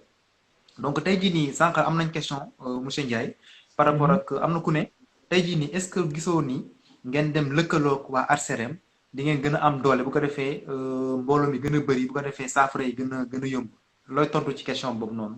bon côté boobu moom da nga laal foo xam ni moom loolu dama naan c'est trop tard fii laa koy wax. ah bon pourquoi. pourquoi c'est trop tard ARCEREM. bon man je suis pas de près si ñoom. ok fenn rek laay teg li may wax mooy depuis qu'on est là. gisuñu leen ci suñu benn coono.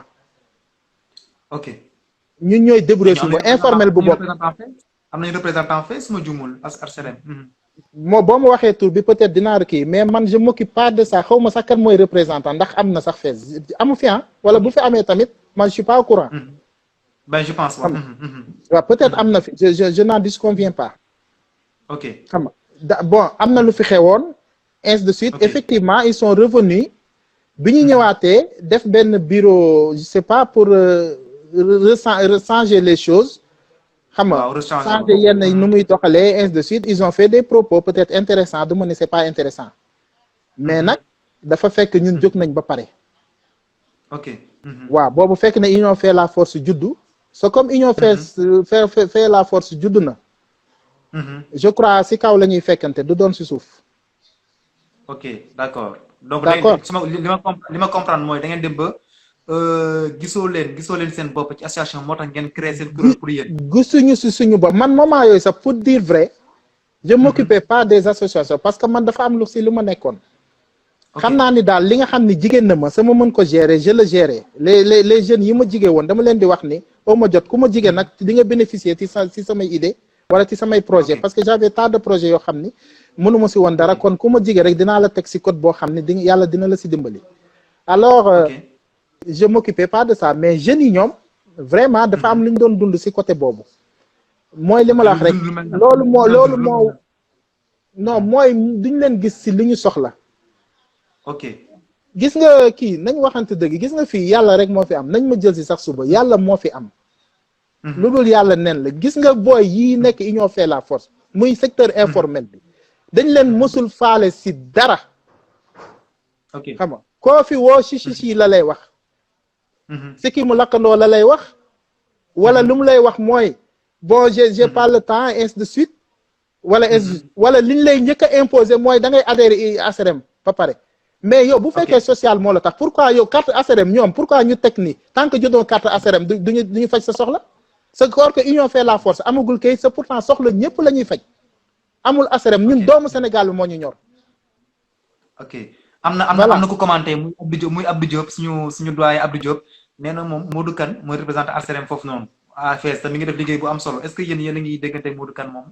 non Modou Kane n'est plus de ASRM man Modou Kane quand il m'a parlé wax na ma nekkatul ASRM man je suis pas au courant non parce que Modou Kane moom wax dëgg yàlla moom ba mu ñuy wax waxe ASRM di jamono yi gëj na ko wax am na temps nag bëggoon na ñu liggéey ak moom si ASRM mais d'accord woon si point yu mu bëgg ñu liggéey. ok xam nga ok waaw Modou Kane moom duñ ko ne c'est notre représentant à Fès moi personnellement j'ai de bons rapports avec lui. xam nga bu xewlee dara damay dem bu ñu amee lu ñu partager dañ koy partager mais c'est pas dit qu'on a les mêmes idées pour sur la communauté. am nekkatul ASRM. waaw pour répondre non moom non xam nga loolu moom moo la si mën a tontu c'est une question à monsieur mais xam naa ni daal jamono yi ma toll gëj na ma woo di ma wax ASRM. ok sa li ma ba ma mujjee si xam dara nekkatul ASRM. ok jamono si ginnaaw non jamono yi si ginnaaw moom bëggoon na dekkil ASRM si moom façon bu mu bëggee parce que ñoom loolu moo doon problème moom dafa am gis ne ASRM war na mën a doxe si yeneen anam yooyu bu mu koy proposer aussi néew ma c'est pas bon parce que vraiment idée yu mu génne woon mënoon nañu arranger mais dafa fekk ñu départ ba pare ku départ ba pare nag ba nekk si digg yoon bi saa yi doo départ nag di xaar keneen pour ànd ak moom. waaw pour ñi nga xam ne ñi ngi seetaan te xam ni xamuñu luy ARSEREM mooy association des ressortissants sénégalais résidant au Maroc mooy association bi nga xam ni sénégalais yi nga xam ni ñoo nekk fii ci Maroc ñoom lay teewal donc ñu seetlu ne jamono ji nag ARSEREM daanaka ba seen secrétaire général mooy président autant pour moi Abdoulaye Diop démissionné ba léegi nii y a de cela plus de 3 ans donc ba léegi amuñu association bi taxawul benn comité ad hoc moo fi nekk maanaam comité boo xam ni day saytu ci texte yu bees ba ñu tur association mais jamono ji ba fi ñuy wax ak yéen ARSEREM taxawagul naam sax am nañ ñu ngi réfléchir nee nañ ci am nañ ay délégation au niveau des régions ñu ngi xool naka lañ koy yëkkatiwaatee mais jamono ji comité ad hoc boobu noonu moo fi nekk pour réviser statut yi maanaam xoolaat statut association bi laata ñu koy lancé waat donc association bu yàgg la daanaka bokk na si association njëkk fii ci Maroc donc ci li ñu comprendre monsieur Ndiaye. donc yéen da ngeen dem ba gis ni association boobu noonu ARSEREM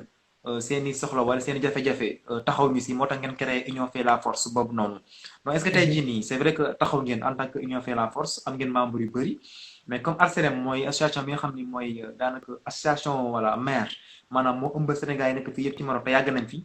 est-ce que foogoo leen ni bu ngeen demee liggéey ak ñoom day gën a am solo. non comme li ma wax étudiants yi rek démb parce que ñi ngi may wax sax ñi ngi may proposer loolu effectivement booloo dafa baax.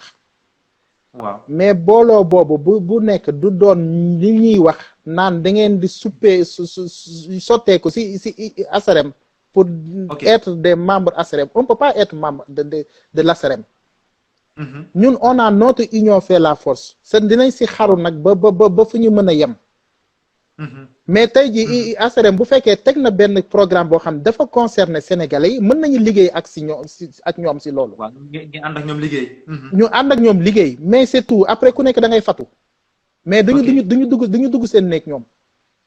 waaw je comprends donc tey jii pare ngeen daal ARCEREM taxawee ngeen boole seeni doole parce que union fait la force comme seen association nu mu tudd donc mbooloo mooy doole. waa boole mais boole si ay anam. jënd ñu carte union fait la force jënd ñu carte ay ARCEREM on n'est pas membre de union ARCEREM mais ñun ay association dañu wootee boole tey jii ARCEREM par exemple bu fekkoon tey jii ñëw na woo union fait la force ni leen kat ni Covid bi am na Covid 19 bi ni la kat union fait la force vraiment yi informel bi si yéen la ëppee xam nga tey jii ñëw leen ñu ànd dem gis autorité tel wala yoon Baye Sidi union fait la président union fait la force boole naa la ak autorité tel man ARCEREM bu boobaa dinañ si ànd liggéey si bu ñu amee réunion woo ma ni Baye Sidi kat dañu am ay partenaires dañu bëgg a waxtaan dinaa dem taxawal union fait la force ñu waxtaan lañ sa arrangé ñu d'accord si ñoom liggéey ko ànd si ba mu sotti si fànn boobu la ñu mën a liggéey point mais mënuñu booloo jaxasoo parce que on n'a pas les mêmes idées amuñu vision les mêmes visions parce que ARCEREM nag pour dire vrai ñu ma ëmb c'est des gars déjà finis ñu ma ëmb ñëpp boo demoon seen bu ñu amee groupe boo doo fa gis benn marchand ambulant. ah mais non pourtant dañuy jàppale ñi nga xam ne ñu ngi si yeneen bërëb bi de si parce que man. waaw d'accord man li may wax toujours li ma wax si état bi loolu laay wax man union fait la force moom ñi ma ëmb. ñi ma ëmb man non du fees de union fait la force du fees kese. waaw mooy région Maroc yëpp. waaw union fait la force benn membre union fait la force. musul am benn problème boo xam ni kii traité na ko ARCEREM. du ma wax lu dul dëgg nag attaqué wu ma leen dama ne membre union fait la force. amul benn membre boo xam ni ARCEREM ñëw na fajal ko problème am. ñun problème yi fi am yëpp ñun ñoo koy réglé à notre niveau. par des cotisations. waaw voilà. waaw parce que sànq sax si sa biir wax yaa ngi doon wax naan jàppale ngeen ñoo xam ni dañoo faatu ngeen yóbbu leen Sénégal wala ñoo xam ne dañoo bëgg faju effectivement yéen a ngi jàppale mais man également en tant que journaliste aussi man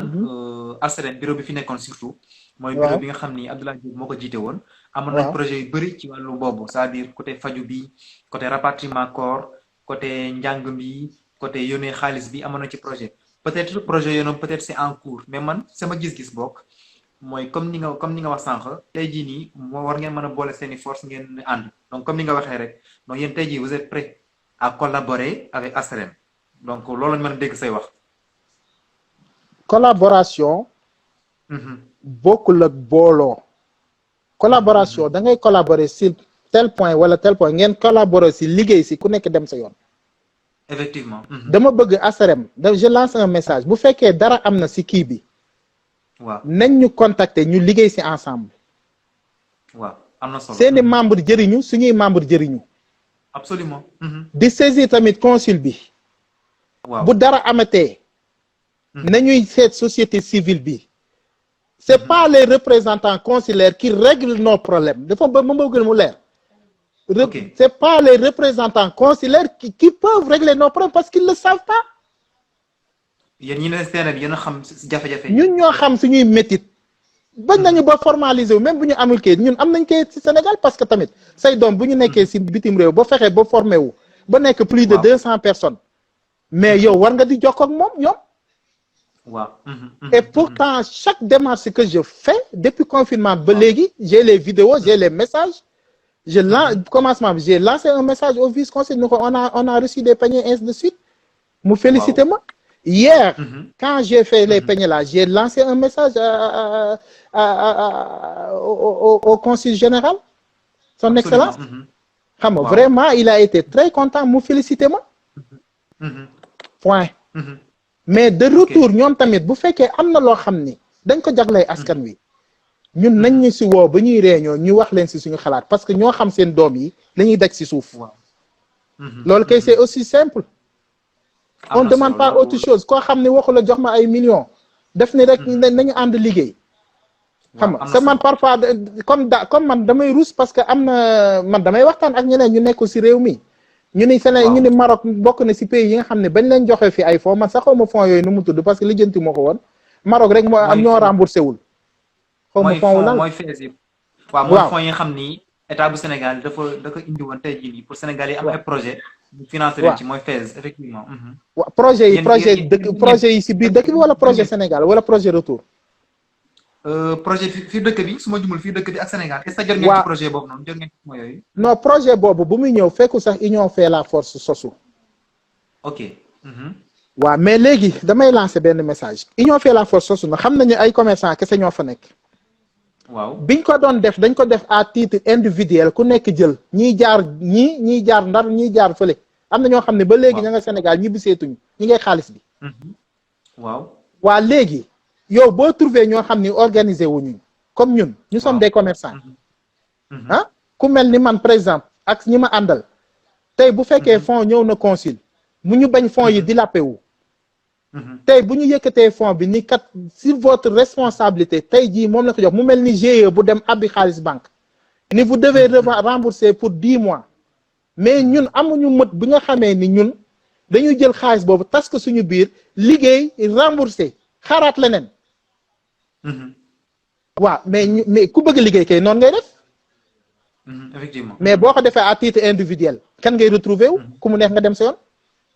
donc tey jii daal yow da ngay oo état bi surtout consul wala ñu jàppale leen financer yombaleen financement bi yéen waa secteur informel. voilà sa fonds FAISE yooyu ñuy wax bu fekkee des fonds existent on est prêt. nii nag la baaxee après confinement parce que man après confinement ñi ma xam ñëpp maa ngi leen di laaj même des particuliers maa ngi leen di laaj ndax amuñu xaalis bu ñu mën a liggéey pare nañ sax fay ak des intérêts ndax ñun tey après confinement bi amul kenn ku si yor capital boo xam ne tey jii war nga ko mën a démarrer sa commerce. ok. muy nag muy autorité. muy état Sénégal. muy des particuliers yoo xam ne c'est des opérateurs. nous sommes prêts à travailler. boo ñu joxee tant de millions ni da nga bëgg a fayee ko en 10 mois wala en une année même avec des intérêts mën nañ ko jël liggéey fay la sa xaalis fay la sa intérêt kon ñun taxaw nañ pour liggéey ñoom ñoo si des bu dee état Sénégal dañu am ay FAISE ak ay caisse nañ ñu woo ñu liggéey ak ñoom sa ñoom buñ ko deful tamit yàlla moom dina ubbi bunt nu mu ubbi bunt bii ba marocains yi dimbali ñu dina ubbiwaat beneen buntu ba ñu liggéey. Ouais, je pense que le message est passé. Mais moi aussi, faut que comme que FAISE am na représentant consul muy monsieur Kane. waaw war ngeen mën a déggante ak moom ci loolu parce que su ma juumulee FAISE boobu noonu consulat moo ko doon gérer su ma juumulee donc peut-être moom également mën na leen jox ay xabaar par rapport à ça bu ko defee ngeen liggéey bi gën a d'autant plus que yéen da ngeen bëgg formaliser secteur informel bi ku nekk am say këyit. donc bu fekkee ne am nañ seen i këyit ak ñeneen loolu day gën a yombal liggéey bi donc je pense que bu ngeen gën a coordonné ak représentant consul au niveau de FAISE peut-être dina gën a yombal mbir yi sama xalaat. non affaire këyit moom monsieur Kane toujours ba démb bi ñuy génn foofu parce que man ni nga may gis je suis un peu sensible bi ñuy génn. ok démb laa am jour bu ma mës a neex FAISE parce que au moins autour d'une table. tey le président et des étudiants étaient là-bas. ok. les commerçants étaient là-bas. waa centre d'appel étaient là-bas. ñi nga xam ne ndeysaan naar yi nga xam dañu sëy ak sénégalais am ay doomu sénégalais ñi ngi woon foofu. pour jot ci dons yi. bon ñun ñëpp ñu toog on a travaillé ensemble on a échangé. wax naa leen ko nag man leen nii la war a demee saa su ne. sa nag li nga xamee ne bu fekkee problème amul tu es stable nga war ko faciliter liggéey ko mu jëriñ la. ba bu problème amee doo xaar ndimbal fenn loolu war nañ ko instaurer. ok. avec ou sans papier. mais regarde mais buñ la waxee boo waxee ñu naan la mënuma liggéey ak association sans papier mais avant papier association mais yàlla côté humanisme man femme bi ñu nekkal daf ma ni avec sans papier on va travailler sur l'humanisme mais bénévole ñiy dem di dimbali ñi taxaw si feu rouge yi kay xam nga ni mën nañ dimbali kuy jaay table on est dans ce programme xam nga ñun soxlawuñu lenn si monsieur Kane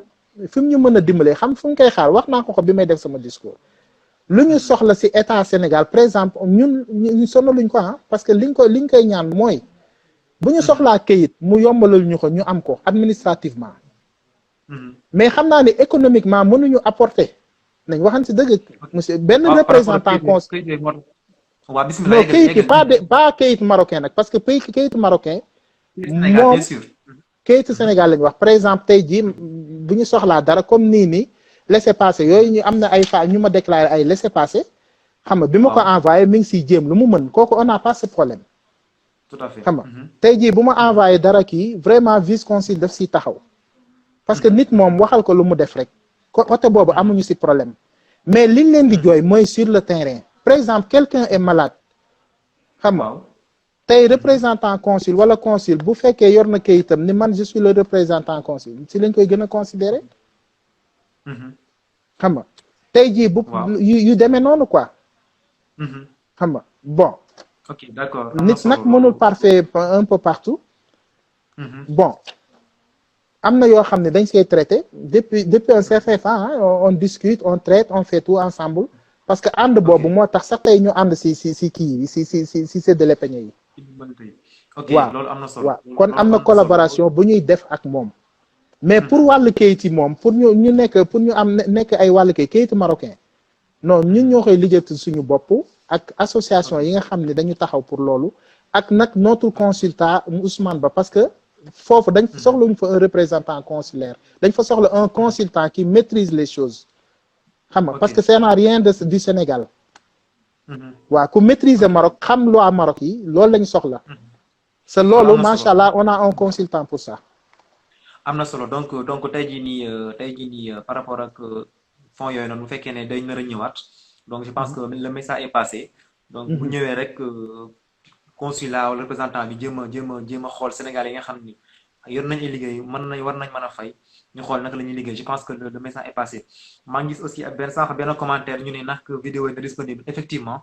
pour ñi nga xam ne dañoo yéex a ñëw ci live bi vidéo après dinañ ko enregistrer dina disponible suñu chaîne YouTube ko defee na la yónnee lien bi dinaa yónnee lien bi également Baye Sidi Ndiaye bu ko defee moom également mu partagé ko au niveau de son réseau bu ko defee ñi nga xam ne seetaanuñu live bi ñu mën ko seetaanaat donc Baye Sidi dama am sànq am na ko posé question ci Arserem muy Soxna Tabara je pense que wax nga si sànq par rapport à Arserem li ngeen bëgg Arserem mooy di ngeen mën a collaborer mais du ngeen dugg ci biir di ngeen mën a collaborer ci ay pàcc notamment Sénégal yi nga xam ne dañoo nekk si informel bi mooy je pense que Tabara question boobu répondre na ci léegi dama bëgg ñu ñëw si dernière question parce que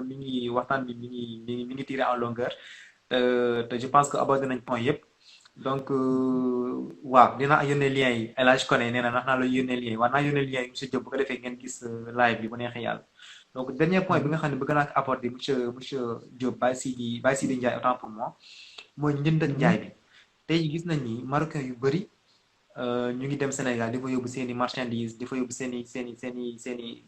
i produits notamment ñi nga xam ne ñu ngi yëngu ci wàllu meew mi wàllu orange yi wàllu yëpp tey boo demee Dakar ci wàllu centres commerciaux yu bëri ci wàllu njënd ak njaay yu bëri da nga koy fekk ay produits marocains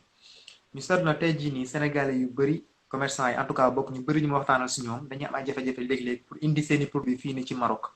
est-ce que yéen a ngi am ay projet wala ay solution yoo xam ni di ngeen jàppale si commerçant yi bu ko defee ñoom également ni marocain di yóbboo seen i produits Sénégal ñoom également ñu indi fi seen i produits fii nii ci Maroc. waaw loolu dafa nekk suñu problème actuellement. ok parce que ñun ñëpp daf ñu touché. ok parce que ñun produits yi nga xam ne mën nañ si liggéey gañe si mooy produits yi jógee suñu dëkk. effectivement. waaw surtout les denrées. ak cosmétique bi. ok mais ñoom produit yooyu yëpp tey jii mënatoo ko jaarale frontière indi ko. mënatoo ko jaarale aéroport. xam nga man am na sama benn voyage boo xam ni. aéroport dama ànd ak sama benn frère. j'ai utilisé tous nos kilos indi ñu sax yére pour cosmétique. 46 ñu kilos. saisir waaw ñu saisir ko aéroport muy benn valeur bu xaw a am solo. sama soxna sax bi ma ko waxee dama ko ne bu mu jëm kaw parce que moom doy na waar mais ñoom biñ ma waxee dañ ma ni naa dem Rabat effectivement je suis allé là-bas damay fàtte tour bi mooy fi nga xamee ni fa ngay amee bon dañ ma ni naa jël benn échantillon yóbbu ko foofu y a des démarches à faire pour nga am autorisation mais gis nga biñ la génnalee li nga war a wut lépp comme paperasse ba lay laaj fiche technique bi nga xam ne yaa ngi ko war a jël si usine bi ko defar loolu mooy bu fi indeeti produit amuñu benn facilité boo xam ni marocain yi may nañu ko si côté boobu waaw amul léegi nag solution biñ si mën a am suñu état bii ñoo ñu koy apporter loolu seen liggéey la ñoom ñooy gëstu ñooy wax ak autorités yi xamal leen ni ñun dañ fi am communauté boo xam ni yaatu nañ fi c'est même bu dul dara sax am nañu droit produit yi ñuy jëfandikoo ñu indi ko parce que marocains yi li ñu soxla foofu ña ngi koy am mais logique égale logique bu boobaa dafa am yoo xam ne charte bu fekkee dafa am charte yoo xam ne dañu si war a teg sa jàppale ñu si ñu teg ñu jàppale ñu si ndax ñu am honoration boobu waaw si parce que man en fait sànq dama doon wax naan en fait d'après xibaar yi ma jotoon fan yee ci ginnaaw mois yee ci ginnaaw boog waaw am na commerçant yu bëri yoo xam ne tey jii nii dañ leen bloqué woon frontière ba parce que dañ leen wax ni fa ngeen formaliser wu fa ngeen am këyit entreprise wax li ngeen def et cetera est-ce que tey foogoon tey jii nii commerçant yi est-ce que tey foogoon ne dañoo war a dem vers la formalisation bu ko defee comme li nga proposé ñoo am ay këyit bu ko defee également loolu yëmbal leen bu ko defee bu ñu amee ay këyit am ay kii entreprise produit bi fii la jógee nangam peut-être mën na yëmbal mbir yi selon moi. waaw effectivement noonu lay demee sax mais xam nga comme ñun fi ñu bëgg a formaliser muy auto entrepreneur du import export yaa ngi dégg. waaw léegi nag dafa am ay formes yoo xam ne dafa nekk ci biir comme ñun études yi ñuy def actuellement on a dit que bu ñu demee ba ñun suñu association bi ñëpp auto entrepreneur. statut bi waaw. waaye statut bi waaw bu ko ñëpp amee parce que fii par exemple bi ma demee centre investissement régional di wax ak ñoom dañ ma ni. bi may wax ak ñoom ci GIE. dañ ma ni GIE déjà boo koy formé day fekk membre ya fay ne ku nekk à jour ci sa activité fekk man leen ay commerçant la ñu ni ndax am ngeen carte commerçant registre de commerce kenn amu ko si mais bu yàlla defee tey jii rek man damay démarrer man je n'attends pas tey jii bu ma amee 15 personnes wala 10 personnes yoo xam ni am nañu carte entreprise auto entrepreneur sañ mu nekk ñoo xam ne toog nañu waxtaan seen biir mën a ànd liggéey tey ñooñu mën nga dem def démarche yi ñoom du metti parce que même bu fekkee 5000 dirham la ñuy def sax pour am statut GIE du metti ku nekk 500 dirham ngay joxe c'est pas dit que boo leen defee GIE bi da ngeen di ànd boole seeni activité mais quand même si këyit yéen a koy bokk GIE boobu tey mooy gën a yomb tey jii boo demee di def ay démarches pour importer xam nga am kayit yu lay permettre nga importer yaa ngi comprendre waaw léegi nag comme dañ siy door a dugg étape par étape la ñuy def ba egg foofu mais incha allah yàlla bu ñu bàyyee ak suñu wér ak suñu xel suñu waajur yi parce que waajur laa leen di wooye mooy suñu autorité yi uuf ñu nanguñu jàppale comme ni ñu suñu maman adoptive yi di ñu jàppale marocain yi papa adoptif laay wax di ñu jàppale kon bu boobaa loolu yëpp dinañu yomb mais aussi il faut ñu am idée leadership am idée dépasser certaines choses certaines mortalités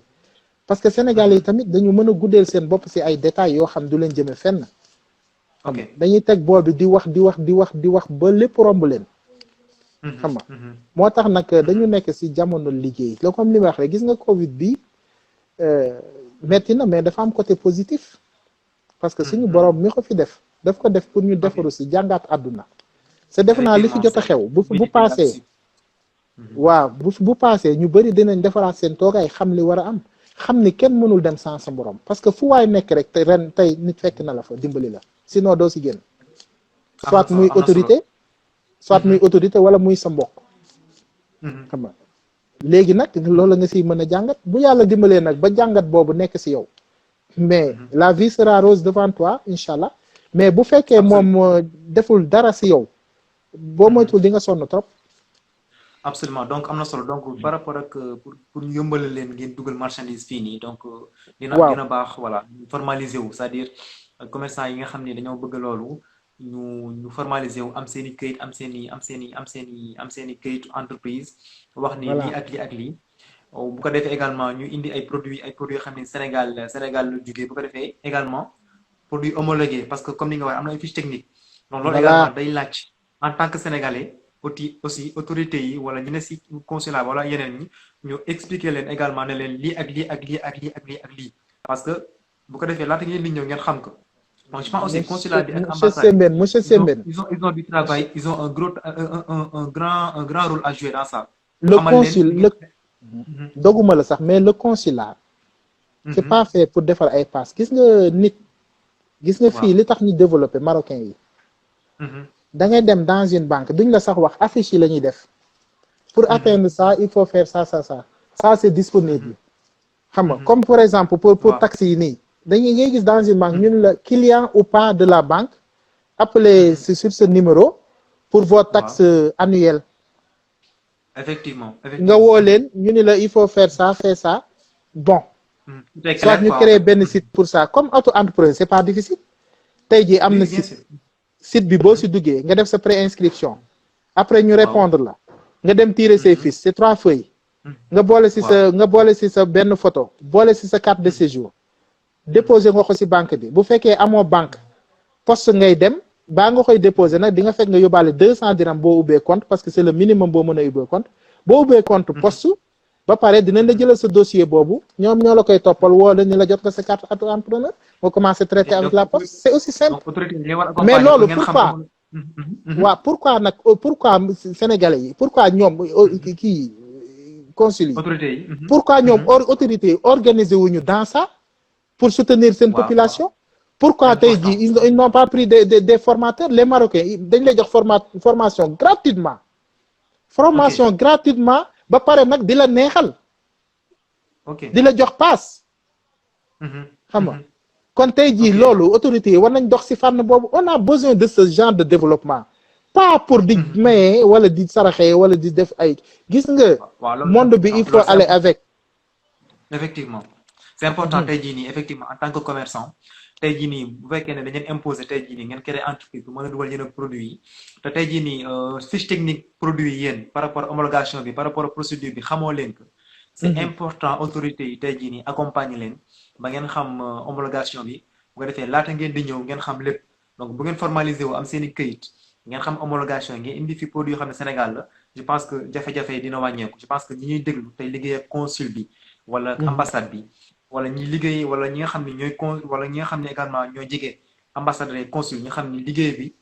leen di xaar bëri na donc c'est pas seulement le social donc il y a toute une panoplie de services yoo xam ni Sénégal yi ñu ngi koy xaar notamment waa informel bi parce que jii nii indi say bagages au niveau de la frontière ñu téela fa noonu wala nga ñàkk noonu metti na donc peut-être bu ñu xamoon yenn mbir yi peut-être du dal noonu yéen également ngeen taxaw ci wàllu këyit yi formalisé bu ko defee mbir yi gën a oyof donc lan mooy sa am na aussi ku proposé sànq ci commentaire yi ne bu fekkee ne aussi yéen commerçant yi bu ngeen amee seen këyit ba pare ngeen jege ñi nga xam ne seen xam-xam dafa màcc ci wàllu yoon maanaam ay juriste comme ça ñu expliquer leen par rapport ak loi bi li mu wax ak et cetera mais je pense que bu ngeen lëkkaloog juriste yooyu noonu lëkkaloog waa consulat bu ko defee ñu jàppale leen bu ko defee yëpp yemb peut-être mbir yi mën na gën a oyof si yéen je pense que waxtaan nañ lépp parce que tënk nañ lépp donc laata may daaneel waxtaan bi damay jox kàddu gi Baye Sidi mu joxoy kàddu bu mujj laata ñuy tëj jotaay bi waaw sama kàddu bu mujj moom benn bi remerciement la moom laay mujjee bi si des ay proposition yu may ubbi pour ñi nekk si kii yëpp Maroc yëpp les opérateurs ñi yëngu si social les autorités que bu fekkee da ngeen bëgg a liggéey union fait la force kese ngeen fi mën a liggéey si kii Iliman parce que union fait la force moo regroupé lii problème bi gis nga ñoom problème yi ñuy dem di àtte xeex problème yi ñuy dem naan jam nañ leen problème yi ñuy am si sug yi du kenn nag lu dul seen doom yi nekk union fait la force parce que ñooy informel bi parce que ña nga xamee ni tey jii ñoom la ñuy jokkool ñooñu ñi ngi ci bureau climatisé wala ña nga ci bureau yi wala ña nga feneen xamuñu duñu daj dara dañuy wàcc seen bureau dem dugg seen kër wala ñu ngi ci benn centre commercial bien équipé bu ñu wàccee seen oto la ñuy dugg dem seen kër mais ñi leen fi tax a toog nag mooy ñii nga xam ni tey jii amuñu boutique ñi ngi ci marché yi di dajeek ay bandi di dem ci sug yi di oto yi di leen fël ah ñuy am ay problème ci marché yi sonn rien que pour seen honneur parce que ku fi ñëw rek pour sa honneur moo tax ñooñu ngeen war a liggéeyal ñun nag on tëjuñu suñu bunt pour kenn mais demuñu di toog ci kenn formalisé wu na ñun toog nañu fi ñu war a toog ñoom ñooñu ci war a fekk ci les ñi am intention de passage je salue monsieur Abdoulaye Diop bu ASRM il n'est plus de ASRM Abdou Diop moi il est très bien on a beaucoup parlé la semaine passée mais ba may wax ak moom dafa ma leer ne il n'était plus à ASRM léegi moo yor kii nu mu tuddati kii africain yi waaw effectivement en fait Abdou Diop mi c'est l'ancien président c'est différent d'Abdoulaye Diop waaw ki nga invité woon la fois passée nga xam ne moo yor Afrique et association africain yi nu mu tuddati par exemple Abdoulaye Diop la waaw Abdoulaye Diop on a parlé il m'a parlé même de ASRM je lui ai dit exactement comme je t'ai dit et que man ma ne ko man woowuma la en tant que ASRMiste mais je t'ai appelé sur ta propre personne parce que dama déglu say interview ma xam ni tu as de bonnes intentions et que tu es un bosseur xam nga j'ai fait appel à lui pour l'union fait la force pour ses idées yaa ngi dégg ça c'est pas ASRM c'est lui en personne que j'ai besoin donc pour mu jàppale xelal leen mu xelal ñu jàppale ñu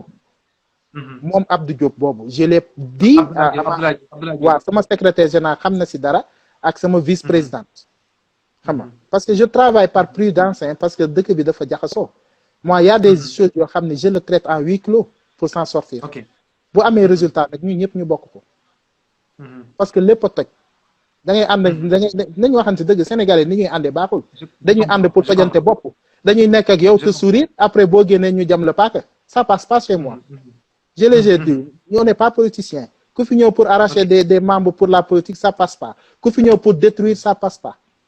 je bloque toutes les portes mais j'ouvre mes portes ñi nga xam ne dañu bëgg ñëw pour liggéey pour jàppale ñu sa yàlla tax am sagesse il faut être sage njiit yi il faut être sage pour toi-même parce que lenn rek boo xalaatee di nga sage mooy xamal ni un jour di nga yeewu di nga dem sa bàmmeel soo waxul lu dul dëgg sooy tappale sooy lekk nit ñi di lekk seen wërsëg di leen utiliser yooyu moom sa xamal ni say fan bàmmeel dina metti xam nga il faut qu'on change d'attitude par rapport à ASRM par rapport ak mu xelal leen foog nga toll woon sànq donc waaw mu xelal ñu dañu bëgg ñu xelal ñu dañu bëgg Abdoulaye Diop on fait appel à lui parce que man xam naa ko à travers émission yi lu muy aspirer xam nga rien que nag pour mu xelal ñu loolu laa ko wax exactement dama bëgg bu ñu soxlaa dara ni la lii lañ bëgg nga ni jaaral fii jaaral fële xam nga mais pas avec ASRM damay wax lu leer pas avec ASRM ASRM c'est autre chose waaw moom j'ai besoin de sa personne parce que xam naa ne am na compétence et puis le gars voilà on a besoin des gens comme qui il est entré à qui par le biais de Fatou Badiane Ousmane Ba qui est vraiment une compétence vraiment c'est lui qui nous a fait nos premiers résultats d'auto-entrepreneur kooku il est parmi nous il passe tout son temps avec nous kooku il est bien intentionné waaw mais léegi nag ñi fi nekk mel noonu dafa bëri d'accord waaw am na ñoo xam ne ils ont des sociétés import export xam na ni ñun nous sommes des commerçants ñu on collabore avec les Marocains pourquoi un Sénégalais boo xam ne am na import export pourquoi mënul ubbi benn ligne de travail avec ces jeunes là ñun li ñuy soxla bu fekkee moom am na possibilité dugal ko à des prix raisonnables pourquoi ne pas travailler avec ces jeunes c'est eux qui veut pas c'est ça le problème on a besoin de ça mais pas autre chose beneen bi tamit maa ngi waaw sama kàddu bu mujj maa ngi nuyu ñëpp vraiment di la sant aussi bu baax di sant soxna Nabou parce que à cause d'elle que je suis avec toi waaw si moom la jaare soxna Sina Bougueye je la salue au passage maa ngi koy nuyu waaw une femme exceptionnelle bon yaay laa koy wax parce que sama turandoo yaay la bon ok di sant ok ma là vice-présidente vraiment comme ñu naan chaque bon c'est ma bon moom mooy ki ma loo xam ne lu ma coupe rek il y a une grande dame waaw waaw voilà pas dame nag parce que dame na sur le travail parce que ma grande dame je la salue de passage elle est à mes côtés madame ok d'accord Ndiaye madame Ndiaye. waaw voilà une femme formidable di sant vraiment le secrétaire général di sant tamit ku mel ni soxna Ami Mbow si bureau bi soxna Fat Badiane soxna Raki Sakho bureau bi foog ma lim ok leen ah vraiment di sant Malick ñu koy wax Malick Séréer sama mbokk bi di soxla ok ba di d'accord soxna ba di nuyu baara tamit de passage nga xam ni vraiment moom moo ñuy yuuxu mooy voix bi gars yi sax dañ ko naan tu es notre ah voix parce que si c'est le sañ-sañam voilà si c'est le développement et ainsi de porte-parole. suite waa Mame Cheikh Khalifa de Diapason TV vraiment di sant tamit vraiment ku ko mel ni Khadim Joxaane ak sëñ Modou nga xam c'est des étudiants vraiment très polis ñu ngi jàppale si ok liggéey de temps à autre di sant nag ok membre Union fait la force yëpp bàyyiwuma ok d'accord kenn parce que Union fait la force moom tout le monde travaille dañu désigner bureau bi rek mais ñëpp ñooy liggéey di sant nag ñëppay tous dugal les seen représentants di sant notre président social Ousmane di sant tam spécialement monsieur Seynou Loum un jeune compétent boo xam ni moo waral lii tey parce que s'il n'avait pas le courage de dire non s'il n'avait pas le courage de créer groupe Union fait la force ba tey di ñuy aspirer à être une association reconnue kon lii yëpp du am vraiment di sant ok ñëpp di gërëm ñëpp ok vraiment di ñaanal tamit leen jàppale fii ñu fi di ñoom aussi ñoom sant ñaanal di ñaanal sa majesté le roi ok lu waay mën si ñaan moom bu yowoo nga tëfli ko moom parce que moom ok c'est notre roi à nous parce que am na solo vraiment consigne yi muy joxe fii ñun ñi ñu koy traité on peut pas avoir mieux est-ce que yaa may dégg on peut pas avoir am na solo mieux vraiment di sant tamit suñu autorité yi yëpp di leen ñaanaat waaw tamit ñu jàpp si rek parce que lii yëpp ñuy wax aussi pour ñu jàpp si la xam effectivement nga pour mais nag pour avec faje sagesse man dama bëgg lu sage dama bëgg loo def nga ne yaa ko def loo deful nga bàyyi ko ki ko def waaw parce que ñun dañu am cër boo xam ni jëluñu lépp dañu jël ci suñu cër di ko baaxee ñi fi ne mais bu ñu jëlee sa boo jëlee ci sa cër baaxee ko nit ki tamit na am sagesse téye ko est-ce que yaa may dégg waaw kon loolu laay boucler sama waxtaan di la sant bu baax vraiment di santaat ñëpp di wax daal nous sommes là pour Sénégalais jërëjëf waaw jërëjëf sëñ Baye Sidi Ndiaye je pense que tëkk nga kàddu yëpp comme ni ko wolof Ndiaye di waxee lu am solo du doy donc émission bi am na solo waxtaan bi am na solo bu ñu fi nekk mën nañ fi nekk fanaan ba suba mais c'est juste c'est juste partie remise donc lii li njëlbeen la xam naa dinañ am yeneen jotaay yoo xam ne dañ ko séq jotaay yoo xam ne mooy gën a yaatu bu ko defee ñu gën a waxtaanee problème yi nga xam ni secteur informel da ko am notamment ñi nekk ci Maroc bi yëpp te Union fait la force ëmb ko may remercier également ñi nga xam ne ñoo doon seetaan émission bi nekk ak ñun depuis 21h ça fait 2h depuis que 2h ñu ngi ak ñun ma leen di xamal ni également ni émission bii nii dinaa disponible sama chaîne YouTube Elimane Sembène donc bu émission bi jeexee dinaa enregistrer vidéo yi xam naa fekk suba wala lu muy yeexee suba si ngoon wala mardi dinaa def vidéo yi sama YouTube dinaa yónnee lien yi sëñ Baye Sidi Ndiaye bu ko defee mu partagé leen lien yi bu ko defee ngeen xam waxtaan bi yëpp pour ñi nga xam ni fekk ñu début bi donc di leen jox dig daje dimanche prochain ak ci beneen ville ak beneen responsable bu ko defee ñu waxtaanee Sénégal yi nekk ville yooyu noonu jafe yi ñu jànkonteel ci wàllu confinement bi en tout cas jërë ngeen jëf yàlla nañu yàlla sàmm ba dimanche ak jàmm yaa nekk leen si jàmm incha allah jërëjëf sëñ Sidi yàlla nañu kontaan nañ bu baax a baax. waay jërëjëf merci beaucoup.